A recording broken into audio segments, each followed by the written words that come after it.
definitely worth it. E-Max says, the chicken is seasoned so well and every bite has a special crunch. It's my go-to chicken spot when I want homemade fried chicken that's always good. Now that's what I'm talking about right there. Great fried chicken, okra, rice and gravy, desserts. You're going to find it all at Chicken Plus, 6210 North Wayside. You don't have time to make the drive? Hey, no problem. You can order Chicken Plus on DoorDash and Uber Eats. You better do what you gotta do to get your hands on some of that great fried chicken, the best fried chicken in the city. Great chicken at great prices. That's Chicken Plus. See you there. In life's most difficult moments, comfort matters. At Lord Edward Memorial, we believe every life is a blessing worth honoring with dignity and care. With a combined 60 years of experience, our compassionate staff walks beside your family with faith, respect, and understanding. Lord Edward Memorial, serving families with grace, compassion, and heartfelt care. Visit us at 6677 Rookin Street, Houston, 77074, or give us a phone call at 346-446-6675. Force Industries Irrigation is now Aquamatic Irrigation, and Michael Von Williams is still your point of contact.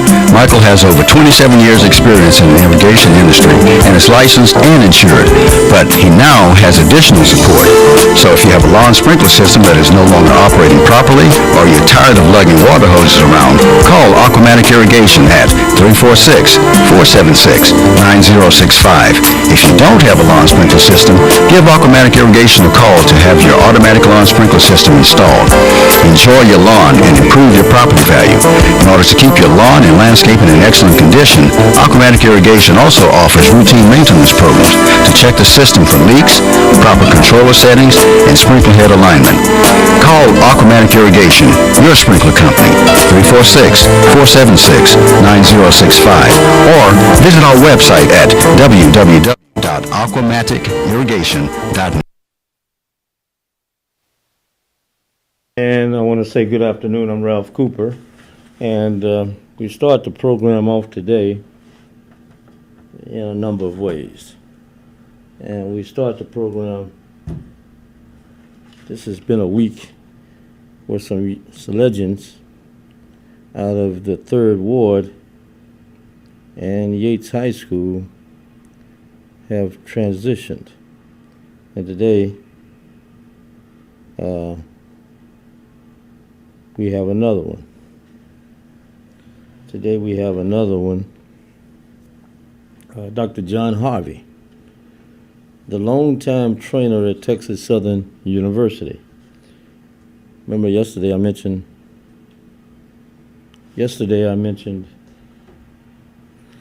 Sloan Hood, great football player, student athlete out of Yates High School. Today we mentioned another Yates product, a great one, and Dr. John Doc Harvey has passed. And our deepest sympathy goes out to his family, people he worked with at Texas Southern University, and he worked for a while with the Houston. I met him, he was working with the Houston Independent School District. I never will forget, it was a halftime of a high school game. He had persuaded me to miss the halftime show of the high school game to go and check out his office.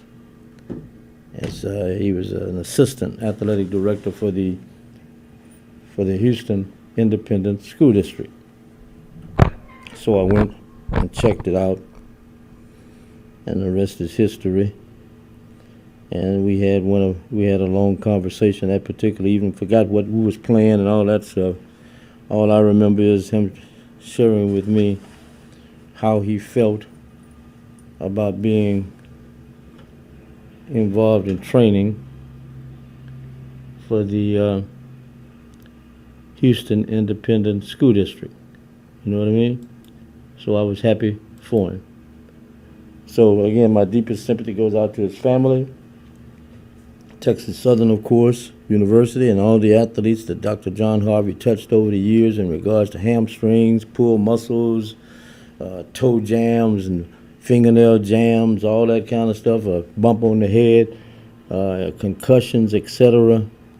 My deepest sympathy goes out to all of the people impacted by Dr. John Harvey. And again, we'll have more in regards to Doc Harvey. Also, since I'm on Texas Southern and Prairie View, the Labor Day Classic football game. There was a time when Texas Southern and Prairie View played at the end of the season. So years ago, thanks to Dr. Thurman Robbins and Dr. Calvin White and SWAC officials and Prairie View, of course, they changed the time of the playing of the game. They no longer played. They made a move no longer to play at the end of the season, but play at the beginning of the season, when no matter what, the game would always mean something. So now, some 40 years ago, if I'm correct, so now the two teams are getting ready to play again, Labor Day weekend. They have a TV contract.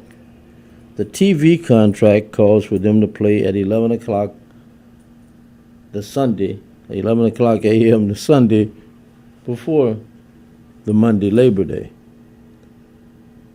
In the past, the game has been played on Saturday nights or whatever.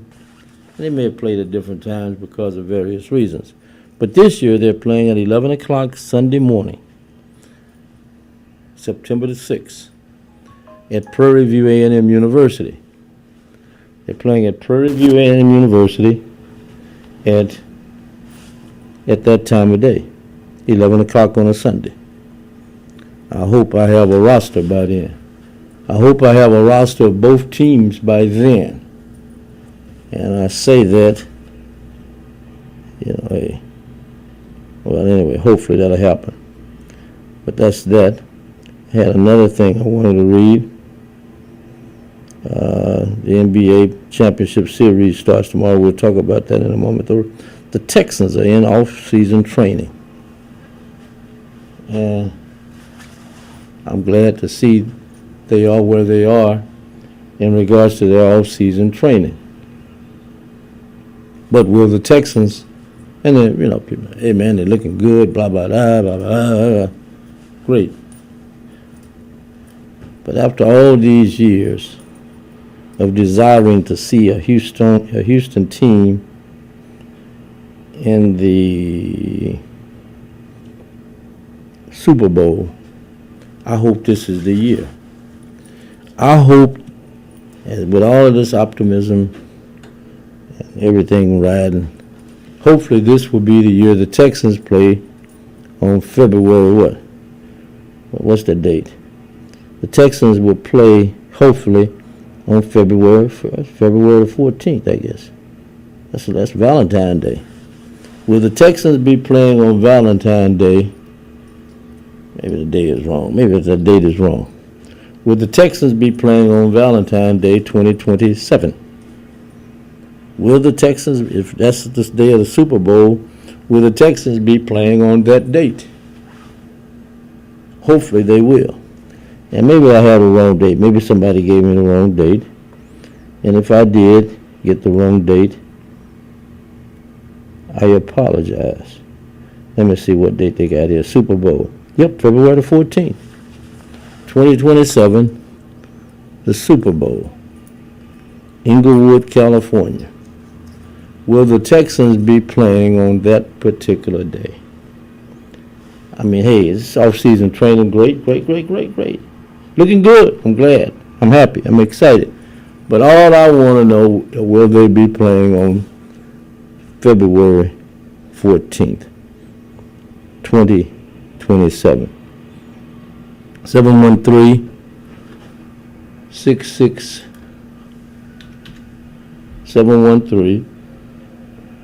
What's the number here? 6713. What is the number here? What's the number? 713-668-1230 is the number. Thought one of you would call me right quick and help me. Nobody even attempted to help me to help me. I had a mental lapse, couldn't remember the date, couldn't remember the number, and nobody called to help me. Nobody called. Then you may say, well, you didn't give them time to call you. It was quick. But no one called. So I'll just keep it right here. And 713-668-1230. And let me see if we can do a couple of other things before we do make another move in another direction. Another move in another direction. Astros back on the field tonight. Dollar hot dog night downtown. It's dollar hot dog night. And I usually go down and get me 4 good hot dogs. Can't eat. I shouldn't be eating anyway like I did in the past. So I just get me 2 at a time, twice, and get out of the way.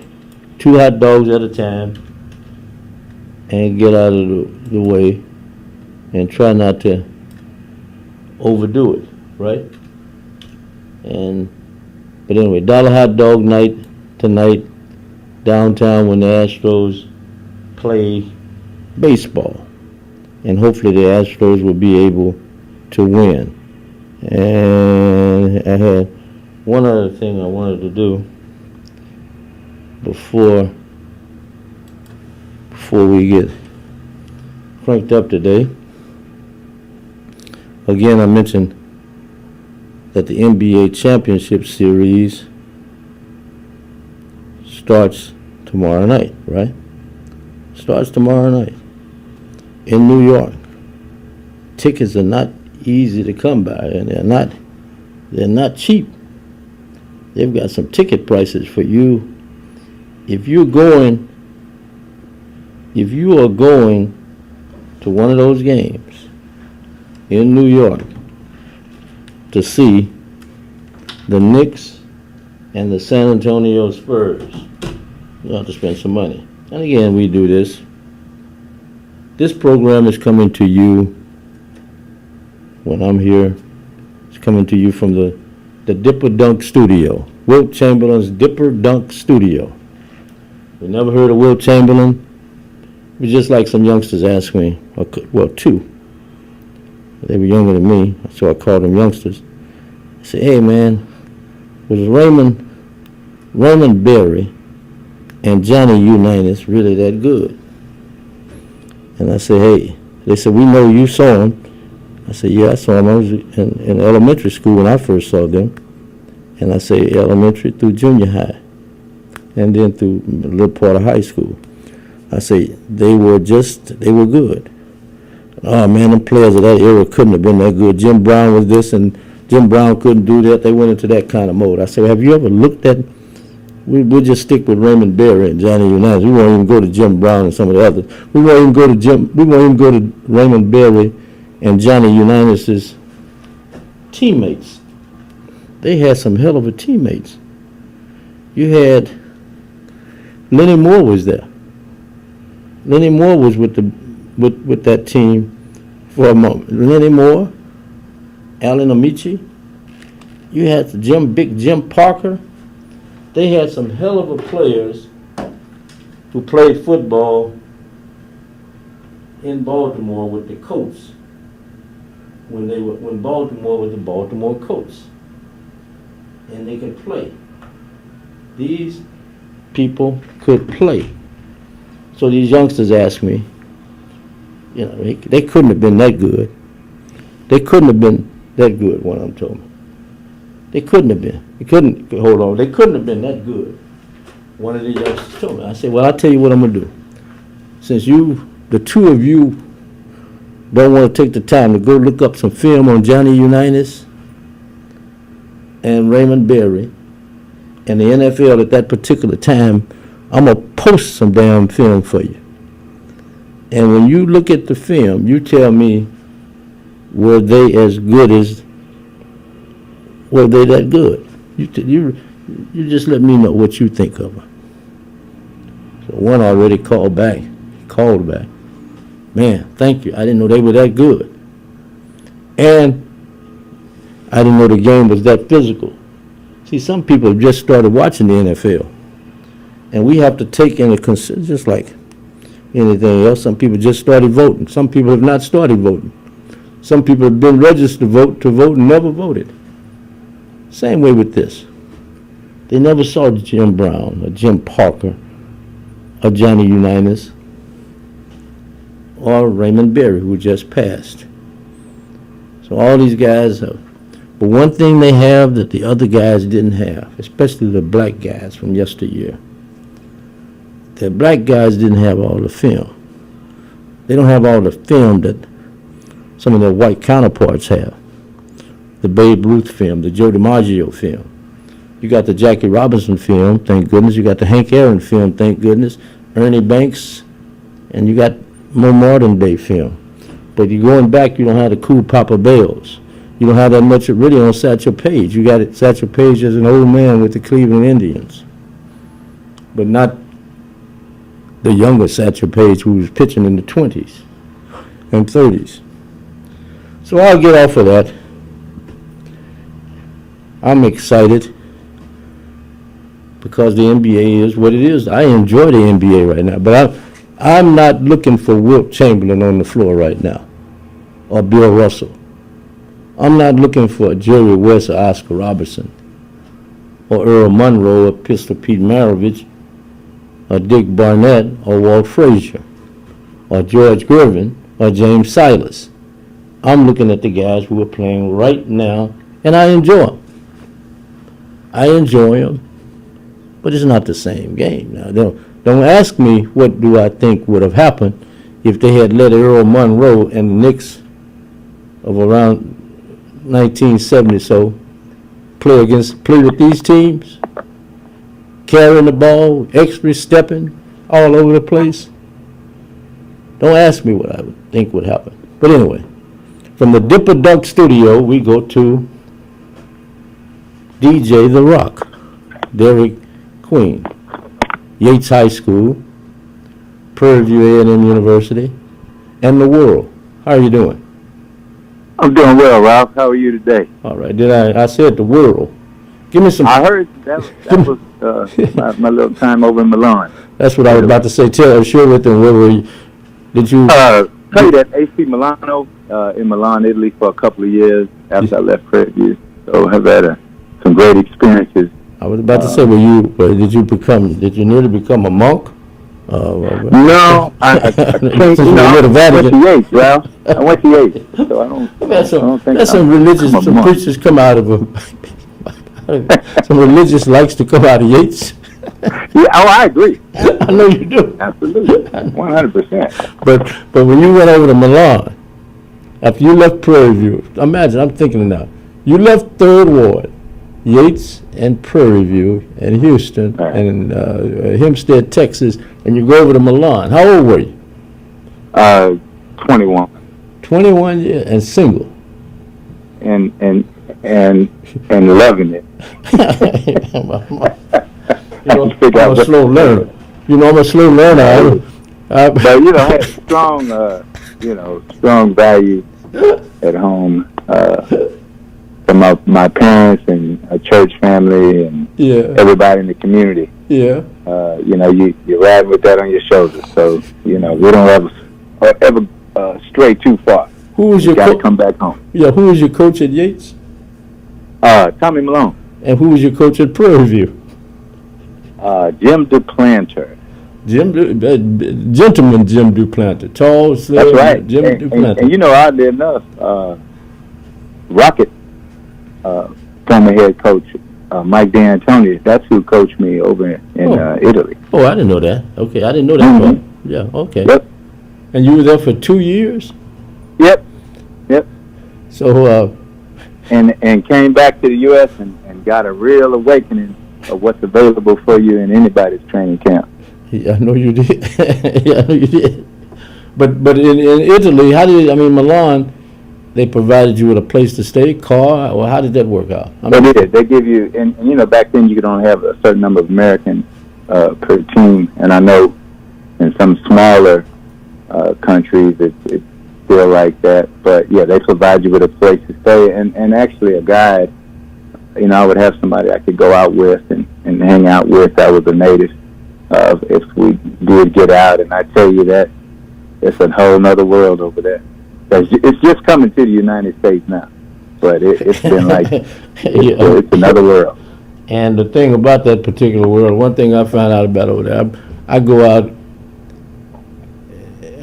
at 8 or 9 o'clock, and the people say, man, these people don't come out here till late. Correct. You out here at 8 or 9 o'clock, 8 or 9 o'clock expecting the crowd. You need to just go back to your hotel room, take a nap or whatever you want to do, and come back later on. Then absolutely, it's not for the weak or the weary. That's for sure. If you have a schedule, you have to make some choices, clear choice. So and with your looks, I can imagine. I've been through I went through the Rome part, Rome and Madrid, Spain, and Paris. With your looks, I know what happened with me. And I'm going to go back to that strong foundation from home and leave that right there. And that's what I had also. Only I was from Sunnyside, you know, so I understand where you're coming from. Who do you have? I understand clearly where you're coming from. That's right. Yeah, but one thing I think, and I know these are different times now, and people have to be careful about going outside of this country, but when things get back right, there's not.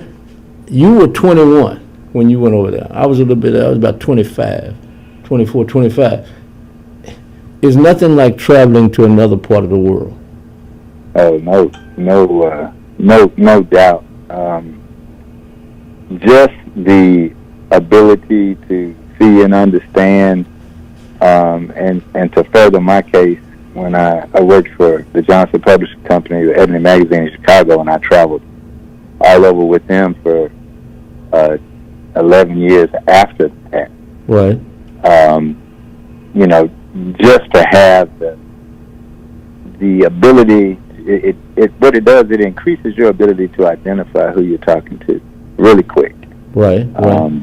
And it allows you to become more comfortable in any social circle, and also, you know, really to identify and not place yourself in positions that you shouldn't be in. Correct. Well, we've got the big series coming up for the NBA championship, the Knicks and the Spurs. And I know at Swagger tomorrow night, tomorrow afternoon, the doors will open at 4 o'clock. And I think one of your greeters will be there at that time. Mr. Baseball will be out in the parking lot or whatever. Full game experience, huh? Okay. Now, by game time, he may be home, but he'll be there. He gotta help open the place up. But anyway, share with me, what are your thoughts on this big match? Share with me your thoughts first. Go ahead.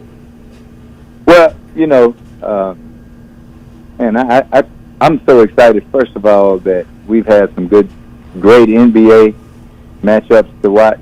This last game was, from what I read, was the most viewed of any NBA game this season, the OKC and San Antonio game.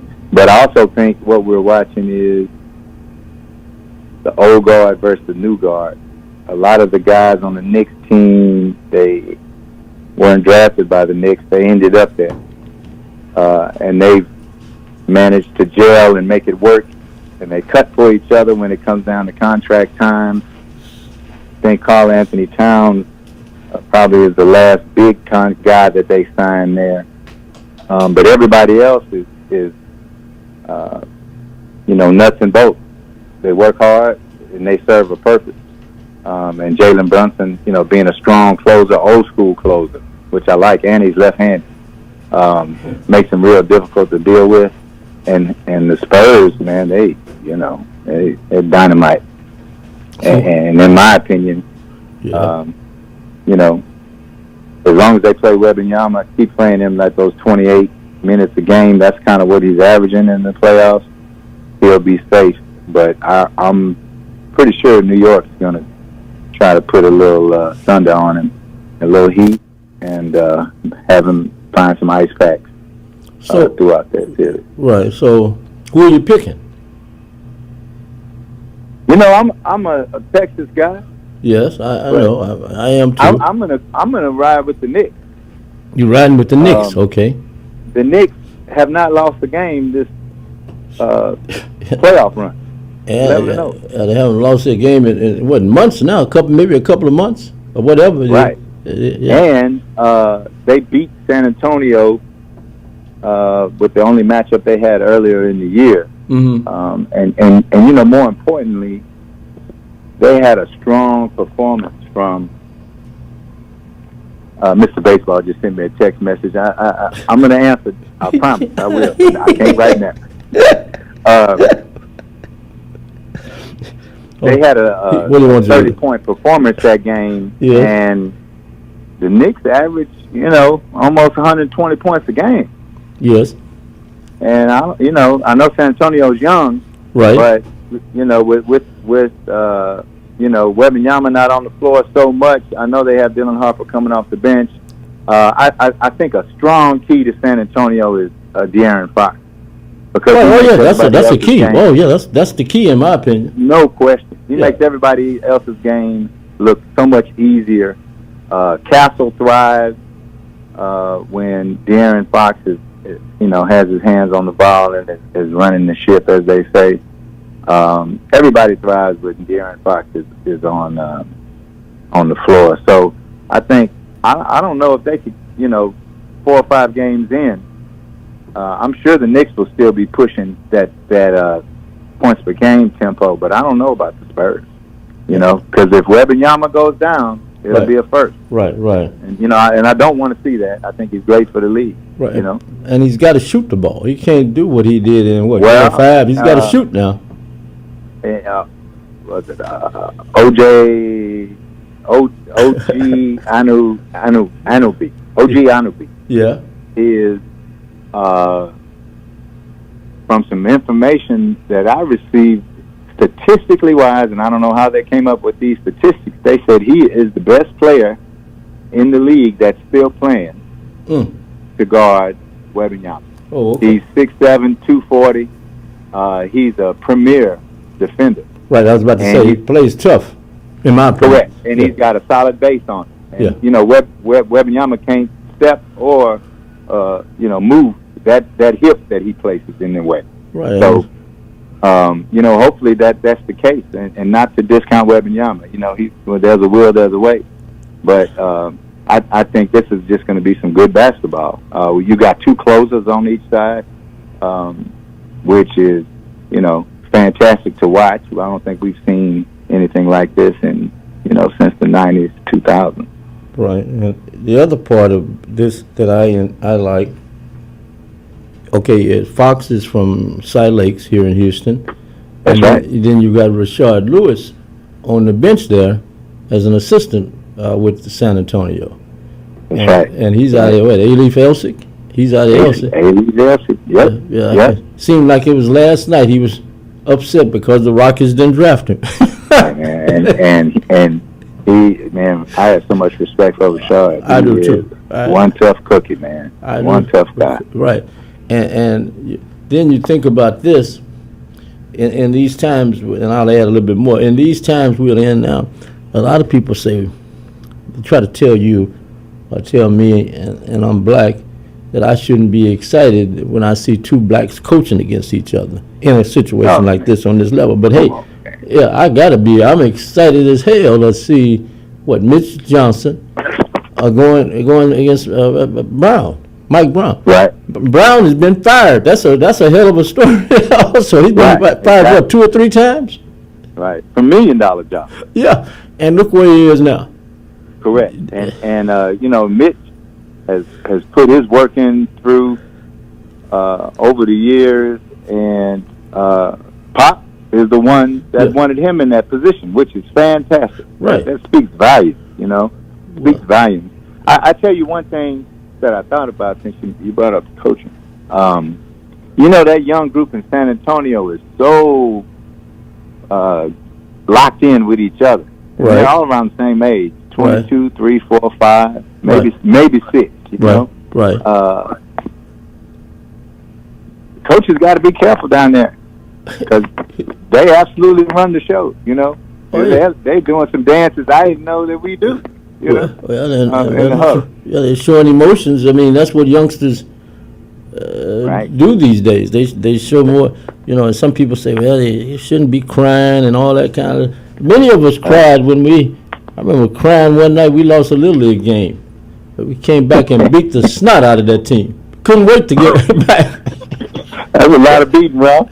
A lot of beating. Yeah, well, they deserved it because they made us all. I mean, when I saw San Antonio the other night, it reminded me of a team called the Sunnyside Bears back in the day. Yeah, way back in the day. But the other thing about Mitch Johnson, okay, we mentioned Popovich, but we got to give his daddy credit. See, his daddy was like a player coach. His daddy came to Houston. He was traded to the Rockets. Right. From Seattle. So his daddy comes here, and young Moses is here, Moses Malone. Woo. So his daddy comes, his daddy here, and his daddy was quick to make friendships. So after about 3 or 4 days, his daddy said one day after practice, he said, Coop, I don't know what to say about him. He's talking about Moses. He said, that's Hall of Fame. He said once he learned, now he hadn't been here but 3 days and worked with him or whatever, 3 or 4 days. He said once he learned who he is and what he has going for him, he's going to be unreal. And he said, look at how he works. He comes to work, not to play. And he was one of the first. He was the first one who gave Moses those kind of accolades, and that was a 21-year-old Moses Malone at that time.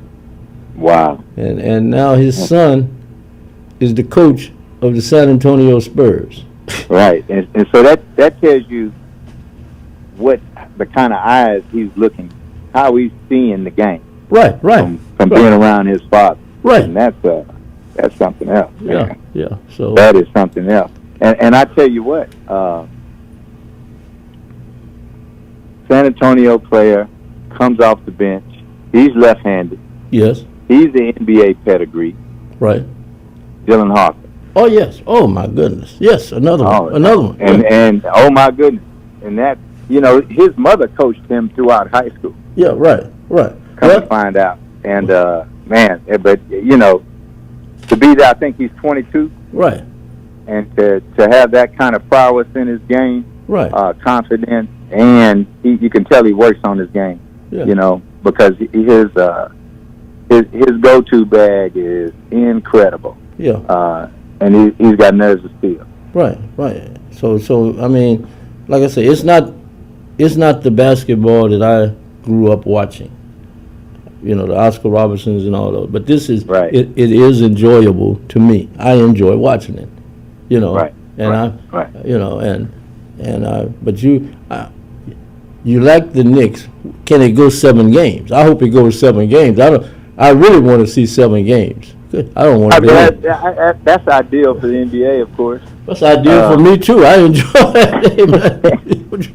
But I you know what? I would hope that the Knicks would have that kind of umph to come out, and if it goes 7 games, that's going to be a tough call. Yeah. If they can get them out of there in 5 games. Yes. Then I think the Knicks have a strong chance just because of the amount of points that they score per game. They've averaged per game. If they can keep up that pace, that's their ball game. And they've got several scores. And if you watch the way they run their offense, man, those guys, they look for each other and they spotting up. And they've got guys. That guy who scored over 30 points the last time they met with the Spurs, he's only making $3 million a year. It's one of the twins. I think his twin brother plays for the Wizards. But you said I think only what he's making only what now?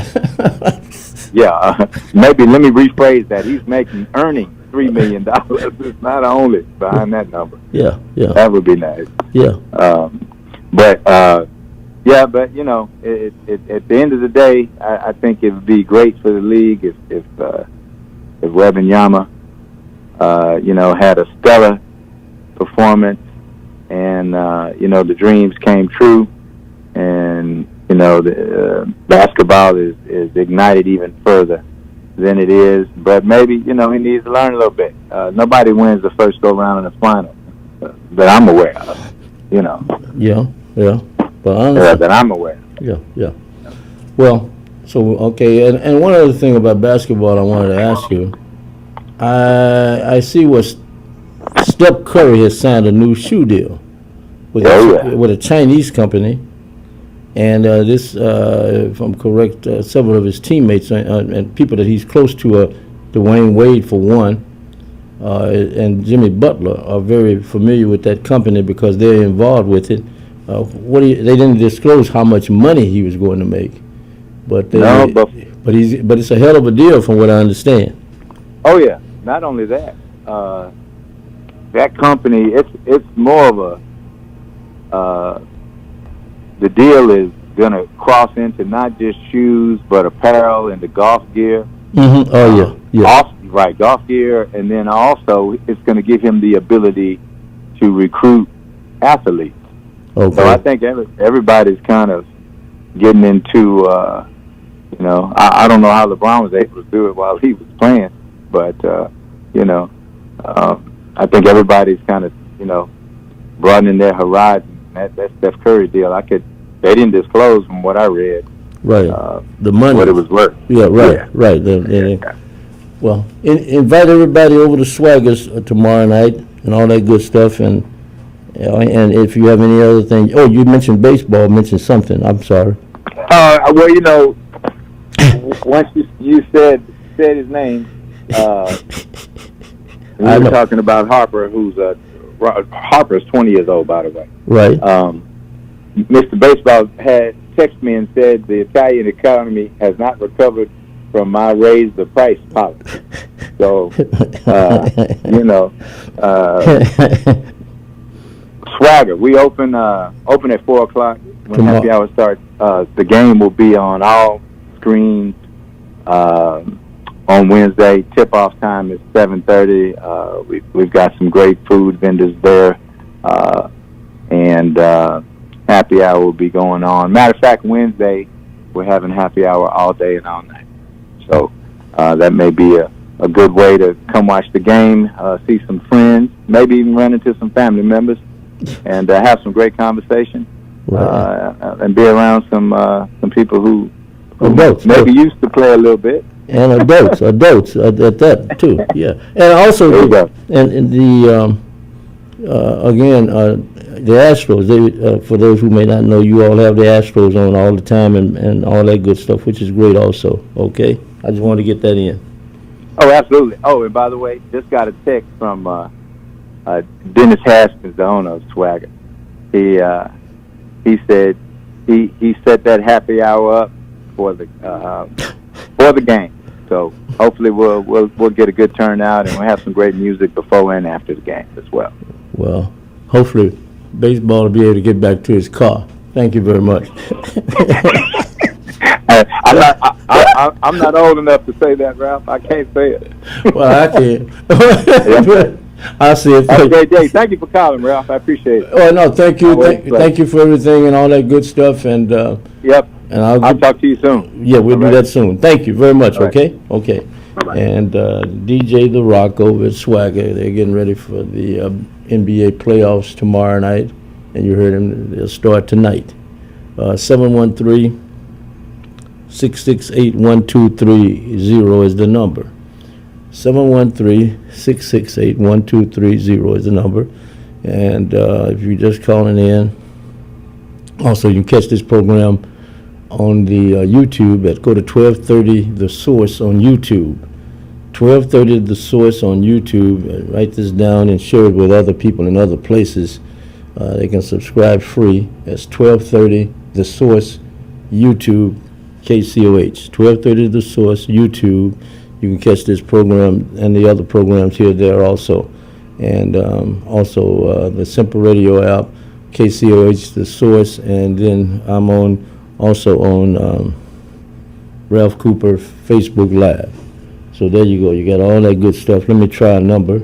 Let's try a caller. Caller, you're on. Yeah, Ralph. Yes, sir. How are you doing, Porter? You doing all right today? Yeah, it's so good to hear from you, Porter. You know, trying to get in touch with you is like trying to get in touch with C.D. Vance. If you Okay. understand what I mean. Oh, yes. But I'm so glad you called. So because there's a lot of great things happening in track and field, and I know that's where we're going right now, and I'm excited about it. And before we get cranked up, I posted someone on my page today from the past, Leroy Burrell, coach now. Leroy Oh, yes, Burrell, yes.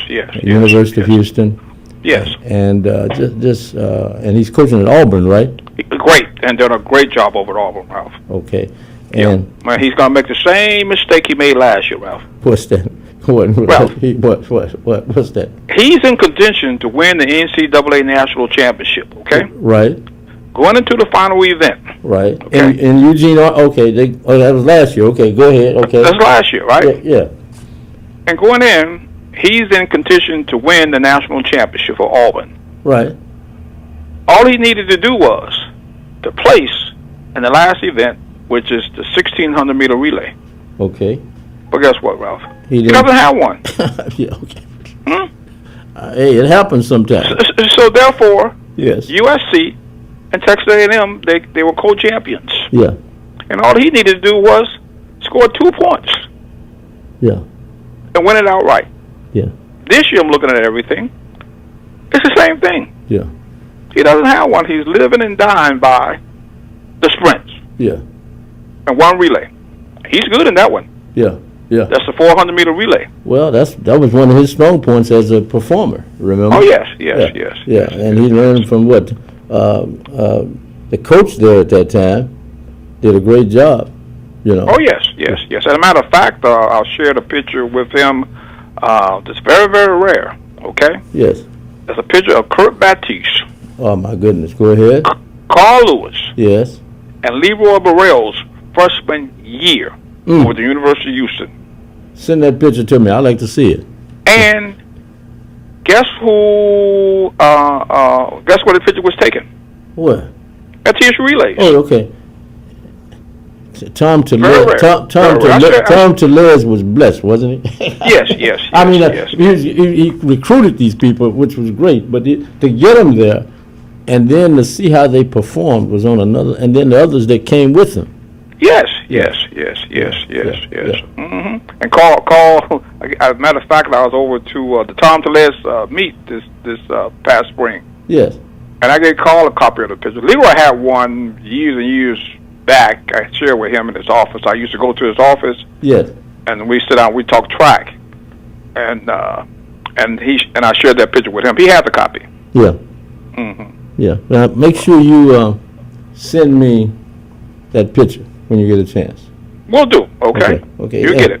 And still on the, I mean, when you think about all this track, before we get into the track, you coached for how many years at Texas Southern? 21. John Doc Harvey passed. Oh, yes. Found out early this morning. Yes. Well, everybody, what I remember also about Doc was, Doc said, "Hey man, I need you to come to a club." I said, "What you want me to do? Meet you at the club, or what's going on?" He said, "No, I play the bongos. I don't know if you knew he played the bongo drum." Yes. He was a great musician on the bongo, the drums or something. I've seen him play. I heard him play. I've seen him play, yes. Yeah, so I said, so he was trying to surprise me with what he was going to be doing. So he finally, when he said, "I play the bongos," I said, "Oh, how a guy like you out of 3rd Ward and Yates play the bongo drums?" And sure enough, he could play. He could really play the bongo. He could play the bongo. Yes. But is that tied in with jazz? But the bongo, bongo is more Caribbean, I think, isn't it? Isn't it?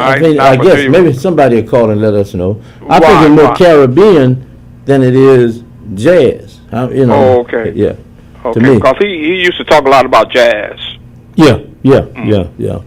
But so our deepest sympathy goes out to his family. You got a story you remember about him? Oh yes. He always told. He always had an opinion about something. Every Yes, time we seen him. God. Right. Always with Doc Harvey. He's a great philosopher. Yes. Okay? Great philosopher. Yes. Remember that with Doc Harvey. Great philosopher. Always. Always. You know. Yeah. Opinions and philosopher. You know. Right. Yeah. You know. He told me one time that I remember. He said, "You know, you need to take your time with your listeners. You're too fast for them." I said, "What you mean I'm too?" I said, "They're too fast for me. What you talking about?" He said, "And you're too aggressive." He said, I said, "Too aggressive?" I said, they're going to put panties on me if I let them." He said, "You need to just relax. Relax." That's what he told me. You need to relax.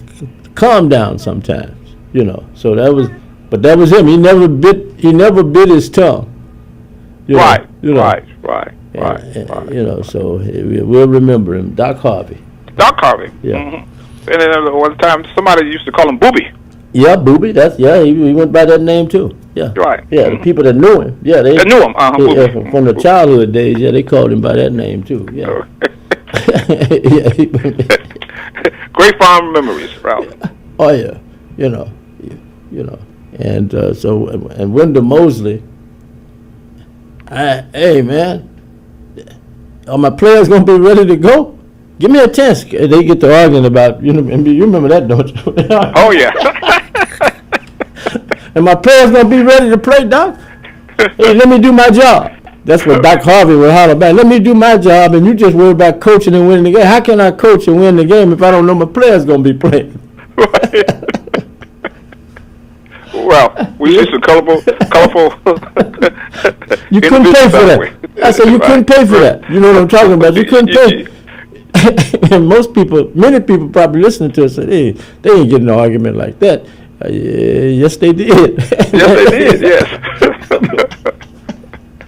I remember one time a man said, "You must be." This really pissed Doc off when they. One time Mosley told him, he said, "If I didn't know any better, I think you working for Eddie." Talking about Eddie Robinson. Eddie Robinson. They were going to play Grambling, and his players were hurt. Some of his key players were hurt or whatever, and they got into it about the health of the team and Eddie Robinson of all people. But anyway. Boy, what we got going? How's my girl doing? Sha'Carri Richardson. She's still running overseas, or she's back? No. Matter of fact, Ralph, she did community service on this past weekend. Okay. Where? In Dallas? In Dallas area, Okay. Dallas-Fort Worth area. Oh, They had a okay. big youth track meet up there, Ralph, Yes. and she was out signing autographs for the athletes up that way. Oh, okay. Yes. That's good. Great for her. Yeah. Those roots and what a track club she ran for during the summer. Right. She was up there with that and cheering on the athletes and things of that nature up there in Dallas-Fort Worth area. And I see what Fred Curley, he ran somewhere here recently. Well, Ralph, I'm going to ask you one question. yeah. Would you like to make $10 million? And if I'm Fred Curley, I'll be running. Yes. $10 million. Yeah, you got to run. But you got to run, though, Now, right? You got to Yes, run. but there's a catch to it. What's that? The catch is you need to break Usain Bolt's Record? 100-meter record, 9.59 in the 100 meters. You need to break it. That's... And you will get, from the pharmaceutical companies, Ralph. Yeah. 10 million, how much? $10 million. And that's open to all, that's open for all, right? Open to all, yes. One of these- yes. And Ralph, Yes. they're getting juice right now for next, what is this, next May. Right. May. Up in Las Vegas. They're getting juice right now. Can a Noah Lyles do that? Yes. He's eligible. He's eligible. Just like the statement that Fred Curley made was. Yes. Okay. Yeah. Listen to this. It's mind-boggling. He ran clean. Yeah. He said he ran clean. Well, he So needs making to. that statement there, okay? Yeah. What is he on a 2-year suspension for? Is because his whereabouts for a drug test. Right. He was a no-show. Yeah. So that means that on down the line back here someplace, He ran dirty. Yeah, I was about to say he ran dirty, yeah. Right. But he said he ran clean at this one. Well, hey, I would be running clean too if you got $10 million on the line and all I got to do is get in shape to be fast, getting the right coaching. Well, my conversation with a lot of track coaches and experts, we've been talking, okay? Yes. The one person they need to go and find right now is Ben Johnson. Get his formula, okay? Yeah. With the Stanibol. That's the steroids they use to inject racehorses with. Yes. And whatever else ingredient he's using in that, find that formula. Take it. And you may do it. Don't forget now. What? He blasted everybody. We were talking about. Yeah, no, but is that legal now, though? Is that legal? Yes, for this media, it's just the enhancement games. It's the enhancement games. These guys who ran in the enhancement games, they were dope. Yeah. So they ran 100 heats. I can hear me. And all of them there were dope. I said if you to get that prize money. you would have run and I'm the coach, or vice versa. I'm saying, Coach, let's go find Ben Johnson quick. Yeah. And give him a cut. He can't do it himself now, but he can show you what to do. No. Actually, he can run. You think Ben Johnson can still run now? No. Okay, that's what I'm talking about. Okay, no, but I'm saying, but he could give a 20-year-old that formula. Yeah, he gives that formula. Yes. Yeah. You're right about that. He can give somebody that formula. A 20-year-old. Now you're gonna be juiced. Well, but you said it's legal. 995. Yeah, but you say it's legal though. In that particular arena that they're in, you can be dirty. Is what you're dirty. All of them are dirty. Yeah. But all of them are dirty. It's enhanced games. Yeah, but how long does it take to clean you up? Can you get cleaned up by the Olympic time or trials? Well, right now is you got 2 years. Right, so you got to do it now. Come do it now. You're being clean now. Get it out your system now. Yeah, so you got to do it right now. Try to break. Start now. Getting clean out your system. But you got to break the record right quick. Then I'm talking about you got to go try to break that record now. No. Only time you're going to break this record is there at the enhancement game. When? One time. When? Give you one shot. When? Next, I will find out next May weekend, May 30th weekend. But that's the 27th of May. I mean, 27th of May. Yeah, May 2027. But will you have enough time to clean up if you? Yes. You start now. Get your system clean up now. Or I'm talking about, but I'm talking about if you're going to run there dirty. Start now. In 2027, May of 27. If you want your system. Yeah. Can you get Can you get it out of your system by the time the Olympic trials come up? If you do it in May of 27. No. So you got to give up something. You can't. You got to give up something, right? You can't. Got to give up something. But that's $10 million is a lot of money. But but an Olympic medal with the way they brand themselves these days, the shoe deals.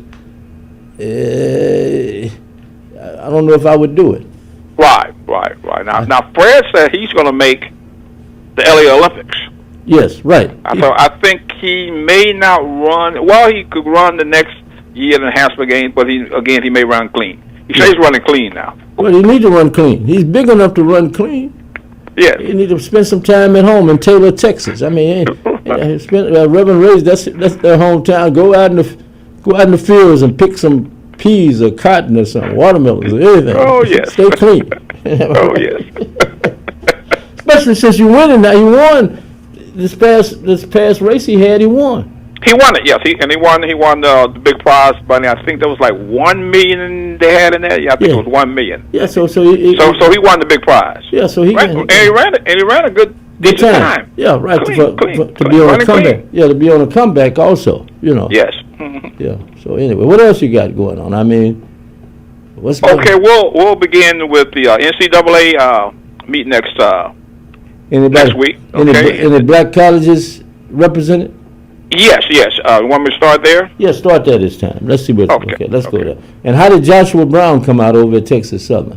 I know you made it. He made it to semifinals. Oh, he made it to the quarters. The quarters, okay. Yeah. But it seemed to me like he cramped or something, Ralph, and he ran 10-2 to get in with the time. Yeah. And then in the heat, he's dead last. He ran 35. Oh my God. More or less a cramp or something. I don't know. Yeah. Right, but we ran at 35. Yeah, I got you. Okay, we'll begin with, and these will come out primarily out of the East regionals. They were held in Lexington, Kentucky. Okay. We'll begin with North Carolina A&T. Yes. Oh, yeah. Spirit Morgan. She made it NCs last year in the high jump, 5'11". North Carolina A&T, they holds up the historically HBCUs, especially again the NCAAs. The 4x1 relay, they're going to Eugene in 38.84. Xavier Petrie in the triple jump, 53.4. We talked about him on last year. His name is Jason Holmes. The 110 hurdles, 13.40. Very interesting, Ralph. On last year, remember we talked about the twins, the year of the twins. Now the twins out of North Carolina A&T, Isaiah Taylor in the 400 hurdles, he ran 48.71. His twin, Xavier Taylor, he got second out there, 48.83. Their 4x4 relay, an outstanding time. They ran 3:01.2. Now we're going to move to Florida A&M. Leonard Mastrate in the 110 hurdles, 13.53. The women's 4x1, they're the SWAC champions. And remember they had 4 young ladies in the 100, and we were saying what kind of time they could run that 4x1 in. Well, they ran the 4x1 in 43.31. Howard University, they're women in the 4x1, 43.23. Anania Wilkworth in the 400 hurdles, 55.43. Yami Lyons in the 200, she ran 22.92. Very outstanding. Okay, Southern University, she's no stranger to us this year, Ralph. Taisha Alice in the 100 hurdles, 12.74. Actually, she was leading the NCs, remember, all year, but this time here at the East Regional, she finished second, okay, but she still qualified, and look for her to do very, very well there in Eugene, Oregon, okay. And then, too, we're going to do now to the East.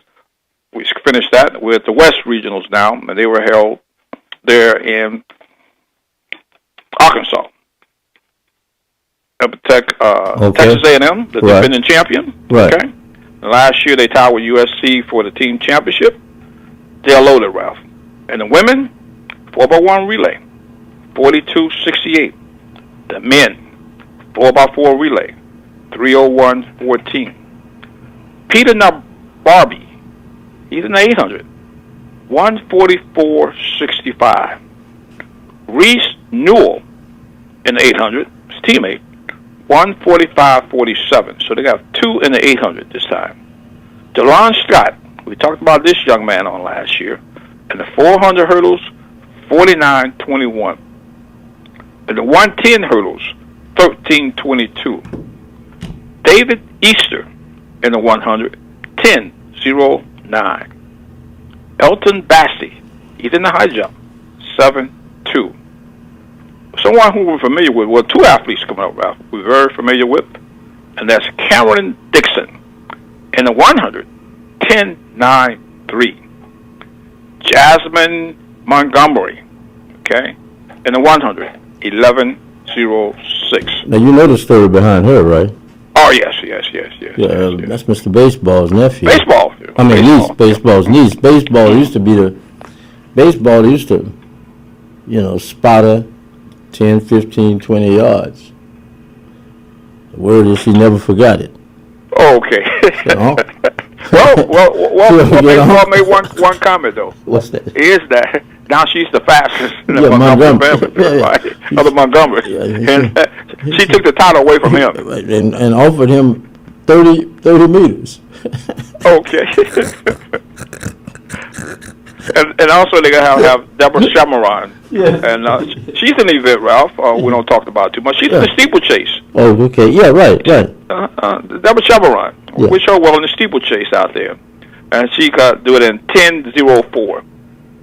Others out there in the up in Fayetteville last week, out of TCU, we talked about this young lady. She was coached in high school by Little Robert Taylor. Her name is India Mayberry, and she's going to Eugene in the 100, 11.08. Texas, University of Texas. Yes. We know her very, very well. okay? Yeah. And from Fort Bend Christian High School. Yes. And the Afterburner Track Club. Yes. Bailey Minor. Okay. In the 400, 51-12. Right. Okay. And also, they got in the 4x4 relay in 3:31. Okay. And then those NCAA championships, again in Eugene, Oregon. Right. Next Wednesday through Saturday, and they'll be on television, ESPN live. network. It should be live. Live. They're gonna be live. Yeah. Okay. Okay. Yeah. And also, Ralph, we're going out of the West here. Some local people here. Okay. We got to talk about them. Okay.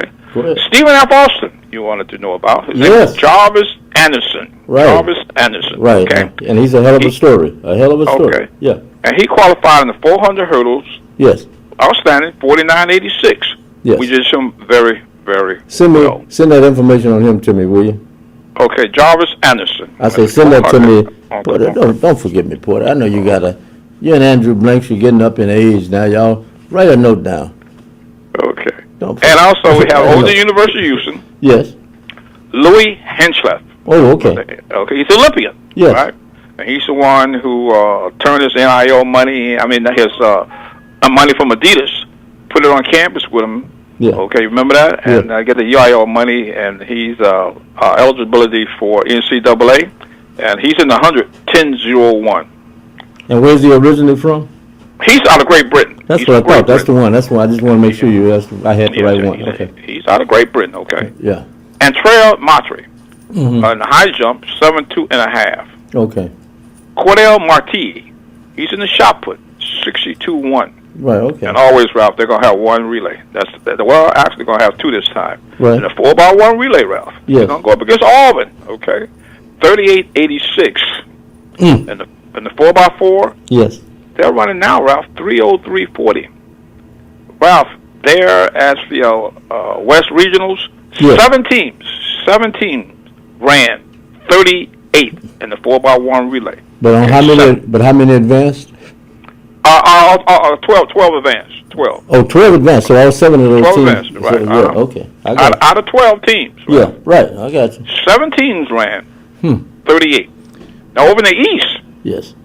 they had also a number of teams, 7 or 8 teams that ran 38.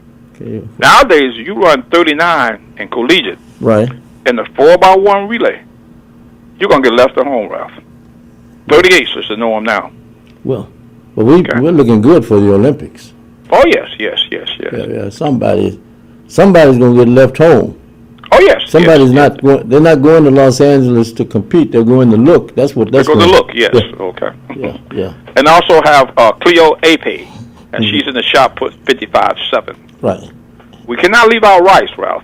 You know, they're Right. loaded into Rice. We gotta see Ralph, okay? Rice. And you look at the Rice, they have Jack Graves, he's in the javelin, Yes. 237-2.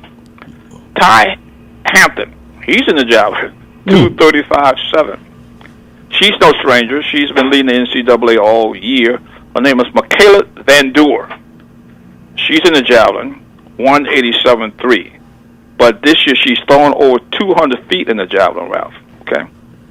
Damn. Julia Johnson, she's in the 100 hurdles, 13:07. Now we're going to move to Sam Houston State up there, Ralph, up Right. 45. Right. Oh yeah. Right up the road. Now they're in the 4x1. They're going Yeah. up there, Ralph. Yeah. 39-32. 39-32. Okay. Yeah. They're in there, okay. But you got those teams, Ralph. What we got now? Almost 12 teams in front of them. Yes. But But they can at least improve. They got a chance to improve though. They could improve. Yes. Yes. Okay. Okay. Now I'm going over to Arkansas. That's where the meet was held. Where in Arkansas? Where? I mean, you got. Fayetteville, Arkansas. That's Yeah. where the meet was held. Okay. In Arkansas, Fayetteville, Arkansas. Now Arkansas is loaded, and they're loaded primarily with 2 transfers that we always talk about. Okay. Mm-hmm. And that is Jalalian Watkins. Okay. Yes. He's out of Tascocita High School. Okay. And he transferred from LSU. And I'm going to tell you the reason why he transferred from LSU to Arkansas, okay? Money? No, it wasn't about money, Oh, okay. okay? The reason why he did that is because he was a dual sport. He was football Oh, and okay. also track. Yes. He wanted to do track. Yes. But his position coach told him he needed to be with football. And he left. These position coaches, Yeah. just like those head coaches in those programs, Ralph, Yes. they go left and right. I mean, they get fired too if they're not doing good. He need them in Right. the film room. He need them out there for them reps. Yeah. And all those type of things. Okay. Right. All right, but he's in the 100, 10-0-3. He's in the 200, 2016. Gordon Pierre. Now, he used to transfer from Arkansas Pine Bluff. He transferred to Arkansas and Fayetteville up there. Okay. He's in the 400 route. He's running 44.81 now. Okay. Yes. Arkansas's 4x1, 38.56. Right. Arkansas's 4x4, 301.25. And all this stuff here, and remember that Stubbs from Alabama State Yes. Yes. transferred up there? Yeah. Okay, I wish he had stayed at Alabama State. Wait, he though. coming off the rock now? He coming off the. He's on the sideline with you and I. He on the sideline, yes, Ralph. He's on the sideline. should've Didn't qualify in anything, and I'm looking at the relays, and he wasn't even on part of the 4x1 relay, nor the 4x4 What do relay. you think happened to him? He just didn't train properly, or what? Just the change, Yes, the I change don't know. hurt him? I don't know. It could be this change of sceneries or things of this nature, but he just didn't do too good there in Fayetteville. Yeah. Okay. But if you look at Pierre, he did very, very well. Yeah, With his yeah. transfers Yeah. and things of this nature. Yeah. All right, and then also don't forget this Saturday, Ralph. This Saturday now, June 6th at Texas A&M. It's the USATF Lone Star Grand Prix. Pro athletes will be running up there, and also, Ralph. What time of day? Wait a minute. What time of day do they start? Between on the NBC network. Okay. NBC network between 3 and 5. Check your guide. That's NBC Saturday? network this Saturday. It's going to be live. It's going to be Okay. live. On NBC. On NBC network between 3 and 5. Okay. Gabby Is that the scheduled- main? Is that the main NBC or one of the off? No, it's the main. Okay, It's because okay. it's main. Okay, Okay. main. Live. Okay. Main. NBC. Okay. Okay. That's channel 12 down Yeah. here for us. Okay. Channel 2 3 to here. 5. Okay. From 3 to 5. Yeah. Okay. They're going to have a 2-hour window. Okay. Yeah. And our pro athletes are running. Then also, Ralph, they're going to have a high school division Yes. with the Maxwell twins are Yeah. scheduled to run the 100. Yes. Dylan Mitchell is scheduled to run the 100. Okay, so with a little high school division they added on there. Okay, Right. so look forward to that. Okay. Then also some signees. Okay, for Caleb Lee out of A-Leaf Taylor, Yes. the 800 state champion. Yes. Okay, she signed with the University of Texas. Oh, okay. Congratulations to her. Okay. Blake Hamilton, Yes. Katie Thompson. Yes. Okay, he's a sprinter. Right. He signed with USC. Mm. Remember we told you the story how that he wanted to go to an SEC school. But here again, Ralph, they didn't want him to run track. So he's out to USC. Okay. USC. Okay. Well, What do you want him? O.J. Simpson ran track and played football at USC, if I'm correct, right? Back Yes, in the- yes. Yeah, he did both. yes. Okay, so he can do both. And I think about that is these days here, they don't have primarily dual sport athletes anymore. I mean, you take Jackie Robinson. Jackie Robinson at USC. Now, UCLA. Yeah, okay. UCLA. He did 4 sports. Yep. And Leonard did all 4. Yep. Coach Prime, Yeah. down at Florida State. Yeah. He did 3. Yeah. But these days, you either this sport, no other sport, okay? Right. It's because What's one thing, Ralph. What's that? You got to win. Yeah, you got to win. Well, look at Jesse Owens when he ran up when he was at the Big Ten championships and did what 4 events, finishing first in 45 minutes. Yes. That'll never happen again. 4 Never events. happen again. No, 4 events, and you finished number 1 in all 4, and you participated in 45 minutes in all of the events. And set several world records. And set several records. Then on top of that, Ralph, we talked about this before. It took 4 different athletes, Yes, 80 years later, to break the do what record. he did in 45 minutes. Yeah, right, in 45 minutes.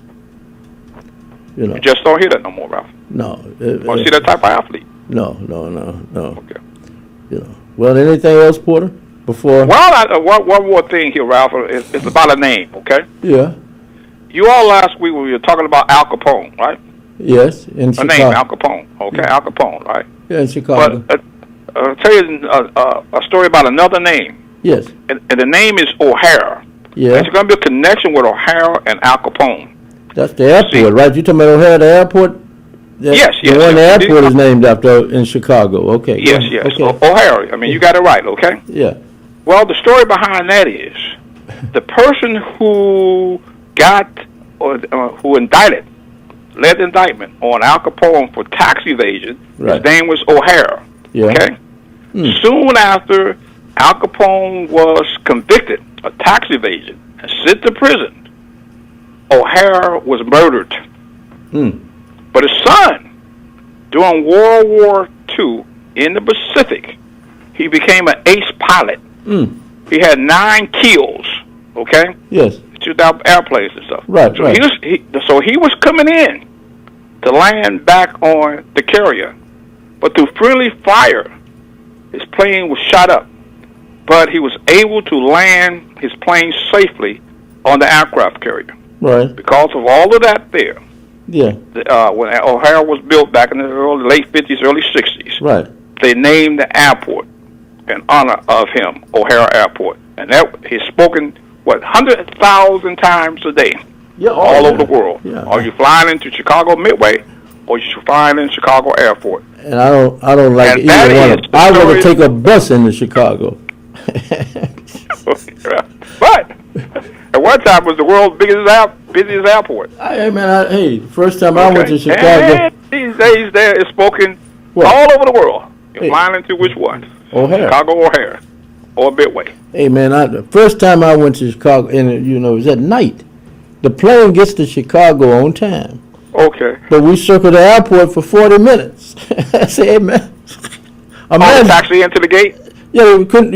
The traffic was backed up. The landing traffic was backed The up. taxi to the gate, yes. Yeah, Okay. so you couldn't. They circling the airport around there for 30 or 40 minutes. Yes. The world's busiest at one time. And they done cut everybody off. Yes. Unless you were in the first class or what. They didn't cut it. They done shut down everything. Right. Okay. And you circling around Chicago in the middle of, in the early evening at night, and you can see other planes out there too. That was the other thing. yes, yes, That was yes. kind of scary about it. You could see, you couldn't have an accident out there. Right. Yeah. So hey man. So on that runway, Ralph, for 45 minutes. In the air for 45 minutes, not on the runway. In the Oh, air. you're circling. You circle. Yeah, you're circling for. That's what I'm trying to tell you.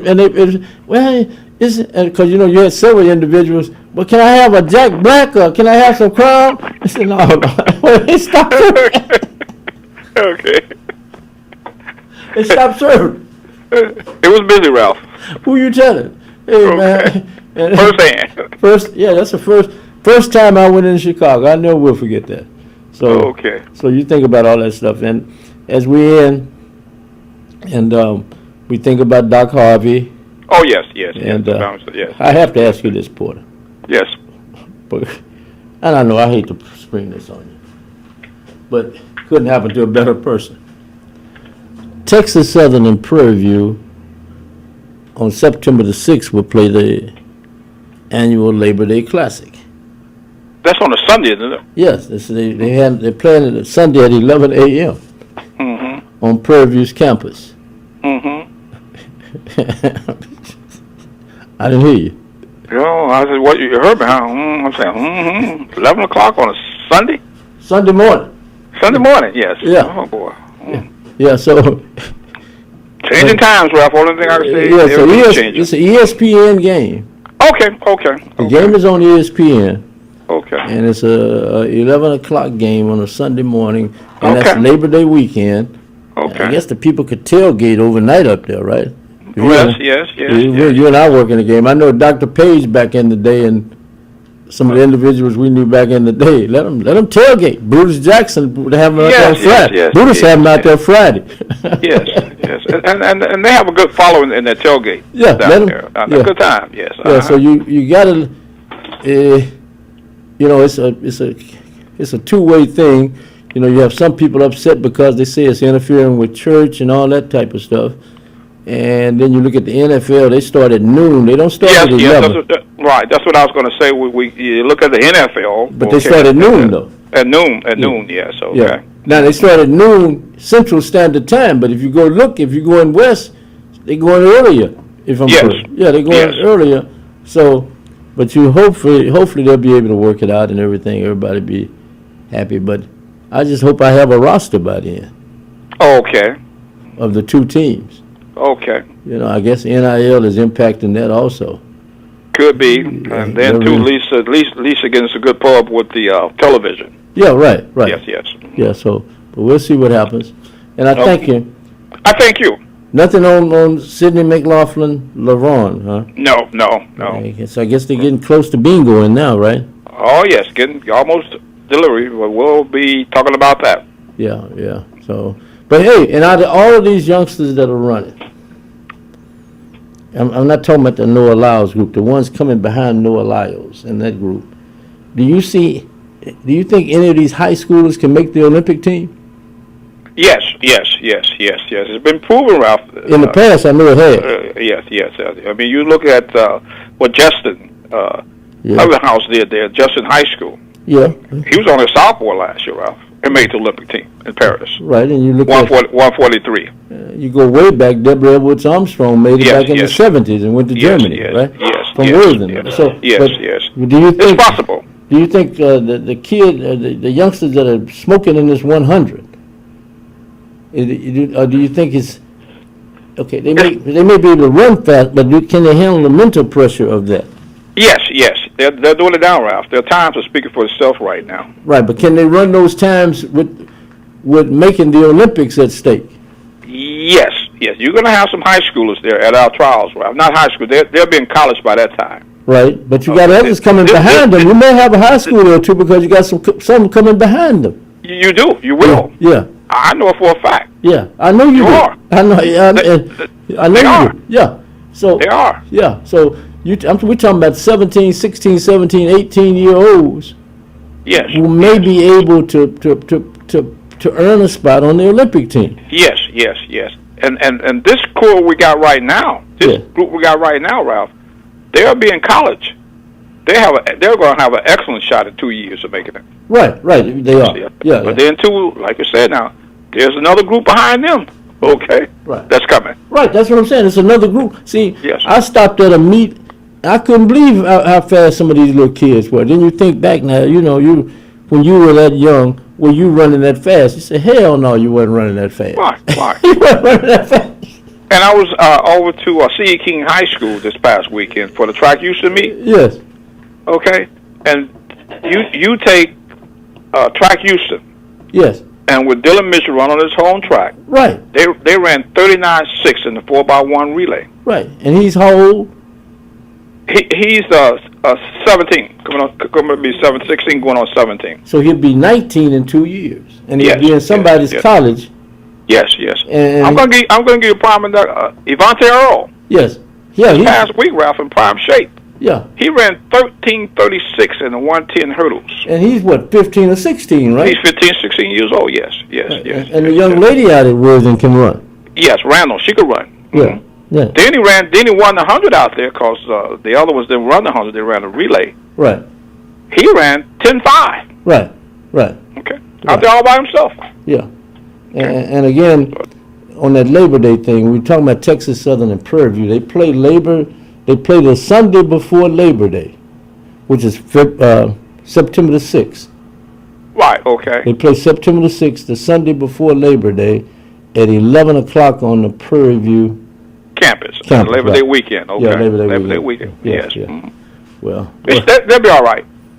Yeah, well, I think if you promote it right, it'll be all right. I agree with you. Yeah, it'll be all right. Okay. Yeah, it's gonna be. You're gonna have some grumbling though, but it'll be all right. But everybody, I've never seen. Porter, let me ask you something. What's that? I can ask you this because you've been.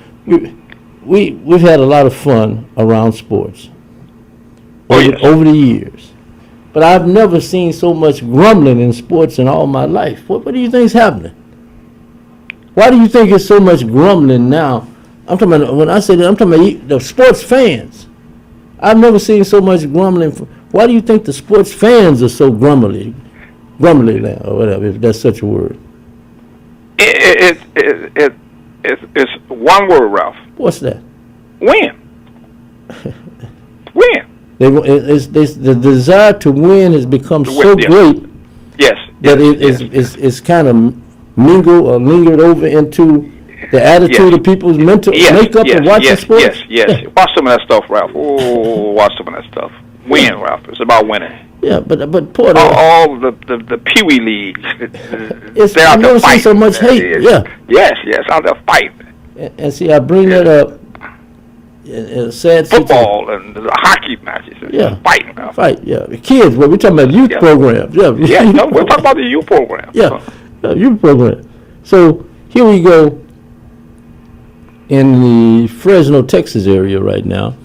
Yesterday they started selecting a jury. Yes, Carmelo Anthony. Yeah, in that case where Carmelo Anthony, the youngster, killed the Metcalf kid, the twin. Anthony Metcalf, I think it was. Metcalf, Yes, whatever yes, his first yes. name was. He died. He was stabbed to death by the other young man. So Yes. now the trial, that young man is on trial for murder, and that case is attracting a lot of attention. No TV cameras allowed. And what do you think? And it's a murder charge. He's claiming self-defense, but he's got a murder charge that he's facing. Right. And you got two families that's devastated. And think about all the friends. Yeah. Yes. Yeah. So what do you think? How do you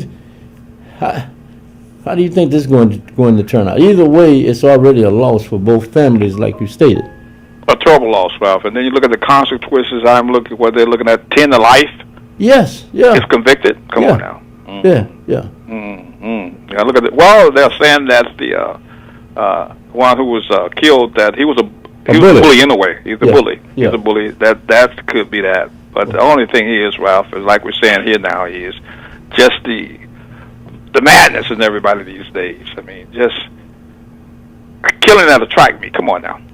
And not and two 17-year-olds or whatever, 16, 17, 18-year-olds. Yeah. Because under the wrong tent. Come on now. Yeah. Territory and stuff. Yeah. These are times we're living in, Ralph. Yeah, I know. Well, And Ralph, these are some hard times. yeah, Porter, but no harder than us. Oh yeah. I mean, think about some of the things we went through as kids and as young people. One of the worst things I'm on free lunch, right?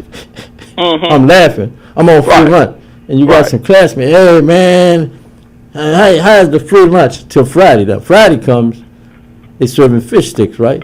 Right. I would always get 4 or 5 fish sticks. If you bought the fish sticks, you didn't get but 3. So now the classmates saying, "Hey man, how you get 5 fish sticks? I'm paying. I don't get but 3."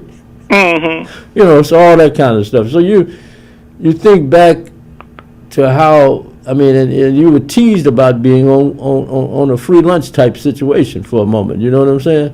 Right. But you didn't never want to take it out on anybody. I think when I got mad was when I before I got on free lunch. Afterwards I was off free lunch again, and now a Negro come and take my tuna fish sandwich my mother made, and bit down in it and say, "Hey man," he was older. You know, Worthing went from the 7th to the 12th grade then, so he had to be nearly 19 years old. You 12, right? Right. Took your tuna fish sandwich and bit into it, and then asked you who made it, and you said your mama. My mama said, "Man, your mama made a paraphrase. Mama made a hell of a tuna fish sandwich, and then ate it all up." You know, now that was some, some retaliation type action, right? Yes. And it happened a few days later, but a classmate made it happen when they took something from him also. So, but nobody pulled a knife though. Oh no. You know, a gun and did what we're talking about doing.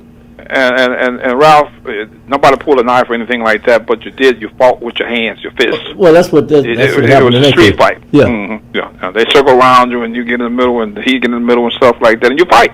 Right. And nobody butted in anything like that. It was like a duel.